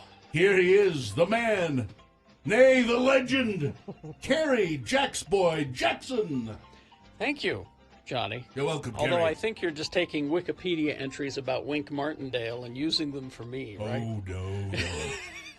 Wink Martindale doesn't cast a shadow like you do. All right. Well, thank you. You're welcome. How we pick the contestants, you ask? Well, it's easy. We determine, based on the prize that they're going to give Gina, if she beats them at Scary Movie Trivia. So, line 1, Gina is offering you a Greek gyro meal. Ooh. Okay. I don't know whether it's prepared here or no, there's no if it's specifics. transported. Okay. Doesn't say. Line 2 is offering you Halloween cookies and wine. Okay. And line 3 is offering you Lehigh Bakery donuts. I've never had the Lehigh Bakery donuts. Oh, they're very good. Okay, we'll go with that. Is that what you Johnny. want? Sure. Going with Lehigh Bakery donuts with Brad. Brad is who you will be playing against today. Brad, are you there? Oh, hang on. Brad, are you there? I'm here. All right, good. Thank you, Brad. I was doing some work during the commercial. All right. We toss coin to determine who goes first. It does give you an advantage in the game. Heads or tails? Tails. All right. Coin toss app says tails. That means you go first, Brad. Are you feeling confident, Brad? Very confident. Oh, All right. okay. These trivia questions prepared by Katie, I would think. No. No? Okay. Hawk. Based on the Scary Movie franchise. Okay. Which were the parodies of the Scream movies and a whole bunch of other horror movies, and so it's based on those. So Okay. here we go. Brad, your question first. Multiple choice. What is the name of the high school that Cindy goes to in the first Scary Movie? Is it 1, Shadyside High School, 2, Serial K High School, 3, Dead Bodies High, or 4, B.A. Corpse High School? I think it's A. Shadyside? Incorrect. Shadyside. Gina. B.A. Corpse. B.A. Corpse is correct. It's 1-0 for Gina, and I don't think I'd like to go to that high school. Gina now controls the question as well. Gina. Yeah. What did Cindy type on the computer to summon the police? What was her message to call the police? Was it 1, the killer's in the house, 2, white woman in trouble, 3, can you bring some donuts, 4, I've fallen and I can't get up? White woman in trouble. Wow. That's 2-0 for Gina, a commanding lead. But, Brad, you have a chance to climb back into the game. Brad? All right. What is the book that Cindy is reading? Is it 1, Harry Pothead, 2, Board of the Rings, 3, The Gay Gatsby, or 4, The I'm Really Hungry Games? The Gay Gatsby. Incorrect, Gina. I don't know. You wanna A. A, Harry Pothead? Yeah. Oh, that was a total guess. Well, Gina sweeps the game. Wow. Brad almost didn't get a chance to say anything. And now you'll be I guess I enjoying... gotta go rewatch those movies. Yeah. You'll be enjoying delicious Lehigh Bakery donuts, and poor Brad will go home empty-handed. People shouldn't expect me to do that again. That was a That may never happen. No. You whipped him like a souffle. Hang on, Brad. All right. I'm going. Goodbye. You're just out of here? Yes. You can't leave until I turn the music down. Oh, you're right. I can't. It's I'm like, trying to. It's like a Doctor Strange spell. I'm trying to, but I can't leave. Tell me the truth, Gina. You guessed on all of those. Totally guessed. I knew you didn't see those movies. I just knew it. Okay, Johnny, you're free. Thank you. You're released.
All right, 9:37. Let's award Boner of the Day. And it's, I've removed my microphone. And it's brought to you by, in part by steak and potatoes and a wedge salad.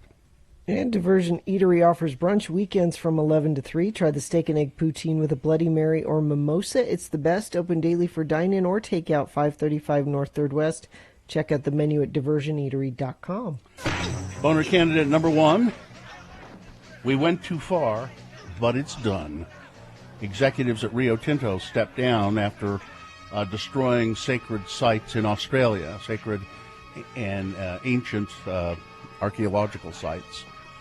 Going up against number 2, Mike Lee attacks the liberal establishment in Utah, saying that KSL.com is too liberal and the Church of Jesus Christ of Latter-day Saints should sell KSL. Well, the winner in a close vote was Boner candidate number 1. Oh. We went too far. Really? Yeah, but now it's done. Damn. I was hoping that, oh well. We don't pick Boner of the Day. You do, and you decided that is Boner of the Day for today. It now goes forward and might be Boner of the Week. You see, your vote is taken away now. Dave the Flower Guy will decide who Boner of the Week is in our next break. Right now we're going to talk to Jessica Strong from Primary Children's Hospital. Hi, Jessica. How are you this morning? Doing well. How are you? Good. You had a topic here that I think is interesting, and being a parent of someone who's in this age group, it is sometimes difficult to talk to tweens, as we call them. Very That's difficult right. sometimes. I mean, it's almost no matter what you say, it's wrong. Yeah, it can be a really challenging time. We know that those kids, kind of between 6th and 9th grade, they're experiencing so many changes, right? Physically, socially, emotionally. And so we've developed a new program for parents to help them talk to their kids about these things during those years. That's terrific. How do I access that? Bill needs it immediately. Immediately. Great. You can go to the website, which is talktotweens.com. It's also available in Spanish, and it will give parents tips and tools as well as some great downloadable assets to have these conversations and really to nurture emotional well-being for their kids. When they give you that look and sigh and walk away without saying anything, you got to learn to not take it personally, right? Exactly. Patience is really key in this age group. Most parents are getting, either that rolled eye or one-word answers. And so the website has some great ideas on things that you can do, but patience really is critical. Listening is important, and being okay with silence is also very important during the teen years. I think I have a bad time with it says, I see on your list here, it says, use open-ended questions. I kind of don't know how to do that. I'm not What's a good example of that? Yeah, so instead of saying, how was your day, which will get you fine, right? Mm-hmm, yeah. Try something like describe your day, or what was your favorite part of your day, or, some question phrased in a way that they can't answer it with one word. Yeah, I've made that mistake practically every day when my daughter was going to school. Now she's homeschooling, but, hi, how was school today? Fine. That's it. Yeah, like it says here in the suggestions, it says start your questions with either tell me or describe instead of how was your day. Tell me about your day. Just something as simple as that. Yeah. Because you can't just say fine. You gotta tell me more about it.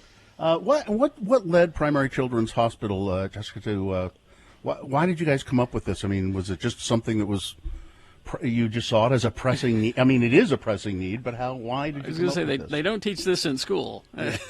Yeah, definitely. We did see this as a pressing need, and, we've looked at our own local data, the Sharps data, which is a data source where we ask kids questions about how they're doing, and we found that, our middle-aged kids are struggling, and we know that, and so we're trying to really help parents, give them some tools on how do you promote emotional and social well-being through these years that are kind of challenging. And we also recognize that, like you said, we don't teach this to parents. And so I think sometimes parents are at a loss, like, I never got these conversations. Yeah. I don't know how to do this. So it's kind of teaching parents as well as kids. Yeah, it's and you have to be willing to engage with your kid too. Sometimes it's easier to just take the one-word answer and say, all right. Okay, I'll see you after dinner, or it's yeah, you're right, and this easier. is a process, right? This isn't a single conversation. This is something that we all need to learn together and to keep trying. This is multiple conversations throughout your child's life to help really promote those skills that are needed to nurture emotional and social well-being. It's also sometimes difficult to know how much and when to offer praise, because sometimes if you offer too much praise, you know what I'm talking about, and then it's like, okay, Dad, I get it. You did a really good job with that. That is great. That's excellent. Okay, fine, I get it. Well, she could just be uncomfortable with that. Yeah, she's self-conscious about it. It's not. No, I don't have any kids, but I see a lot of how, like, my nieces and nephews have changed, and I think it's because of social media. They don't really know how to have communication with people in front of them. Texting, hey, no problem. Posting, easy to do. But it's the talking face to face that's it's difficult. It's true, and that's part of the reason why, as a parent, or an aunt or an uncle, or somebody in a young person's life, you actually have to coach these skills. Sometimes we think, I've taught my kids how to tie their shoes and ride a bike. And those kinds of things, we I think, understand the idea that, like, hey, you practice, you fall down, you get back up, you practice, it's a process.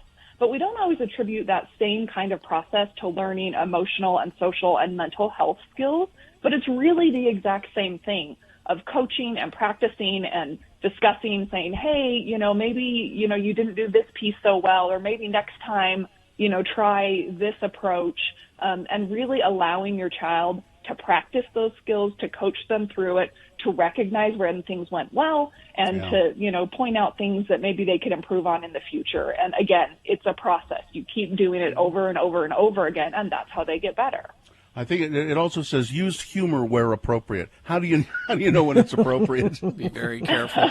Be very careful. Yeah, kids love humor, and it's a great way to lighten the mood. And so, you know your child best, but that is a great way to, weave that in and say, oh, man, yeah, you spilled ketchup on yourself on your first day of school. That must have been really embarrassing. I'm sorry. Tomorrow will probably be better. Tomorrow it'll be mustard. Just It'll be remember mustard, that. Yes. Talk2tweens.com. It's put together by people at Primary Children's Hospital, a way to talk to your tweens. Please check that out. And Jessica, thanks for taking some time with us. Thanks for having me on. Thank you very much. All right, we will take a break, and we will be back after these X96. Hi.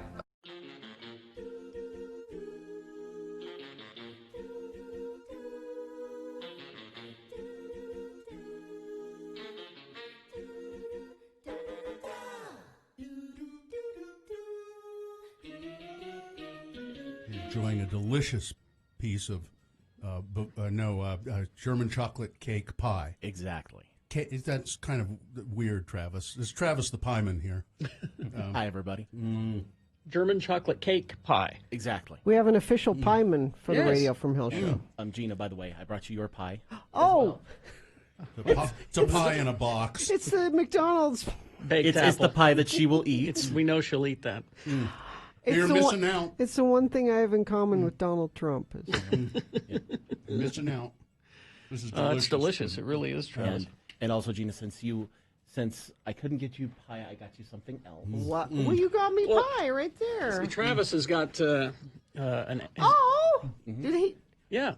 Travis has been making stickers. Remain Seated podcast stickers? Uh-huh. I got the graphic it. offline, was able to kind of jury rig a setup for it. So you've got some for the computer, for the laptop, for your car, whatever you want to do. I love it. Thank you. Travis, is it an Etsy store? Or it's an Etsy store called Pieman Graphics, or if you search Pieman Graphics on Twitter, it now pulls up links that'll take you right where you need to go. Gina, those stickers have beard hair in them. Do they? Yeah, probably. That's okay. I'm not going to eat them. I try to pick them out, but picking out the beard hair makes it artisanal. This pie has beard hair in it, and it's delicious.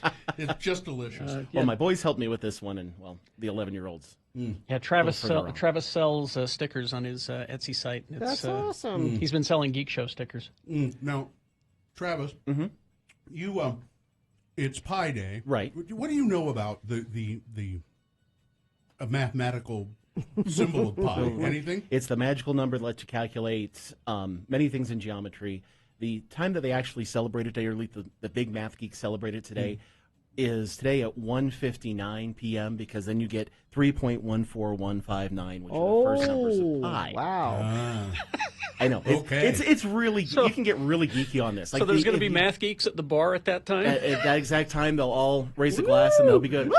And and there's little math things they come up with too, where they say that since there's 360 degrees in a circle, if you go to the 359th position of pi, there's 360 right there. If I understood math better, apparently it is this magical thing that you can calculate all kinds of things. It's an exact proportion that they figure is like a magic number throughout the universe. It helps things work. But we kind of adopted it too, is instead of just being pi as in the number, it's pi as in pie. Also, pizza today is big. I think Pie Pizzeria usually does some kind of special thing, or all the other pizza chains will do something special. I don't recognize the National Pie Day that they had back in January. Or February. We tried to call you out on that day, and it's just like Valentine's Day. It's a setup day where big pastry comes out and wants to sell pie. Big pastry. Big pastry. They tried to co-opt it. Exactly. Right. There's only two pie holidays that I celebrate, and that is Pie Day and Pie and Beer Day on the 24th. Yeah. Yes. Because nothing's better than a fresh raspberry pie and a Pilsner. Now, Travis, I know you also have you lost your job some time ago. I don't know what you weren't fired, but it was a. Yeah. I'm no longer employed. Yeah. And so right now I'm looking for anything that's either integration or what is implementation. What is integration? I do a lot of software. Okay. And basically, it's taking large groups of software pieces or hardware pieces and putting it together for a major company. Okay. So I do integrations, implementations, support. So if anybody has something like that and wants an employee that can bring pie on potluck day. Exactly. Lots of pie. That's he's a great pie maker, and he knows how to do like big software jobs. Travis, how do they get a hold of you? They can just email me at travislynnjohnson@gmail.com. Okay. And Raul down on the border send us in the chat room a picture of one of your Trump stickers on his computer, I think. Yeah, I have a copy of the balloon Trump. You know, the big balloon that they were the big running around fat, England, and they brought it over to Los Angeles and into New Jersey. Yeah, I sell those on the site too. Pie Man Graphics. Well, All right. thanks. I just devoured the pie. One slice is enough. It's very sweet, but man, it's delicious. Thank you, Travis. No problem at all. Have a good one. Have a good pie day. You too.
All right, 9:53, just enough time for Dave the Flower Guy to tell us who Boner of the Week is. Hi, Dave. Are you there? Dave? Ahoy, hoy. Yeah. Oh, hi. There you are, Dave, the Flower Guy.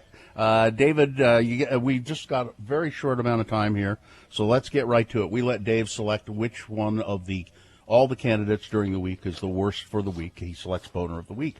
Now, we didn't have anything on Monday. It was Labor Day. So Tuesday was Why Are People So Stupid? It was the gender reveal party using a pyrotechnic device, which started a wildfire. And this has happened more than one time. It's really dumb. Boner candidate number 2 from Wednesday, Covidioke. It's the karaoke players, people, everybody getting together to do karaoke when they should be. You can't do it. Let's just say you can't do it. But a bar in Brooklyn had to be shut down because of it.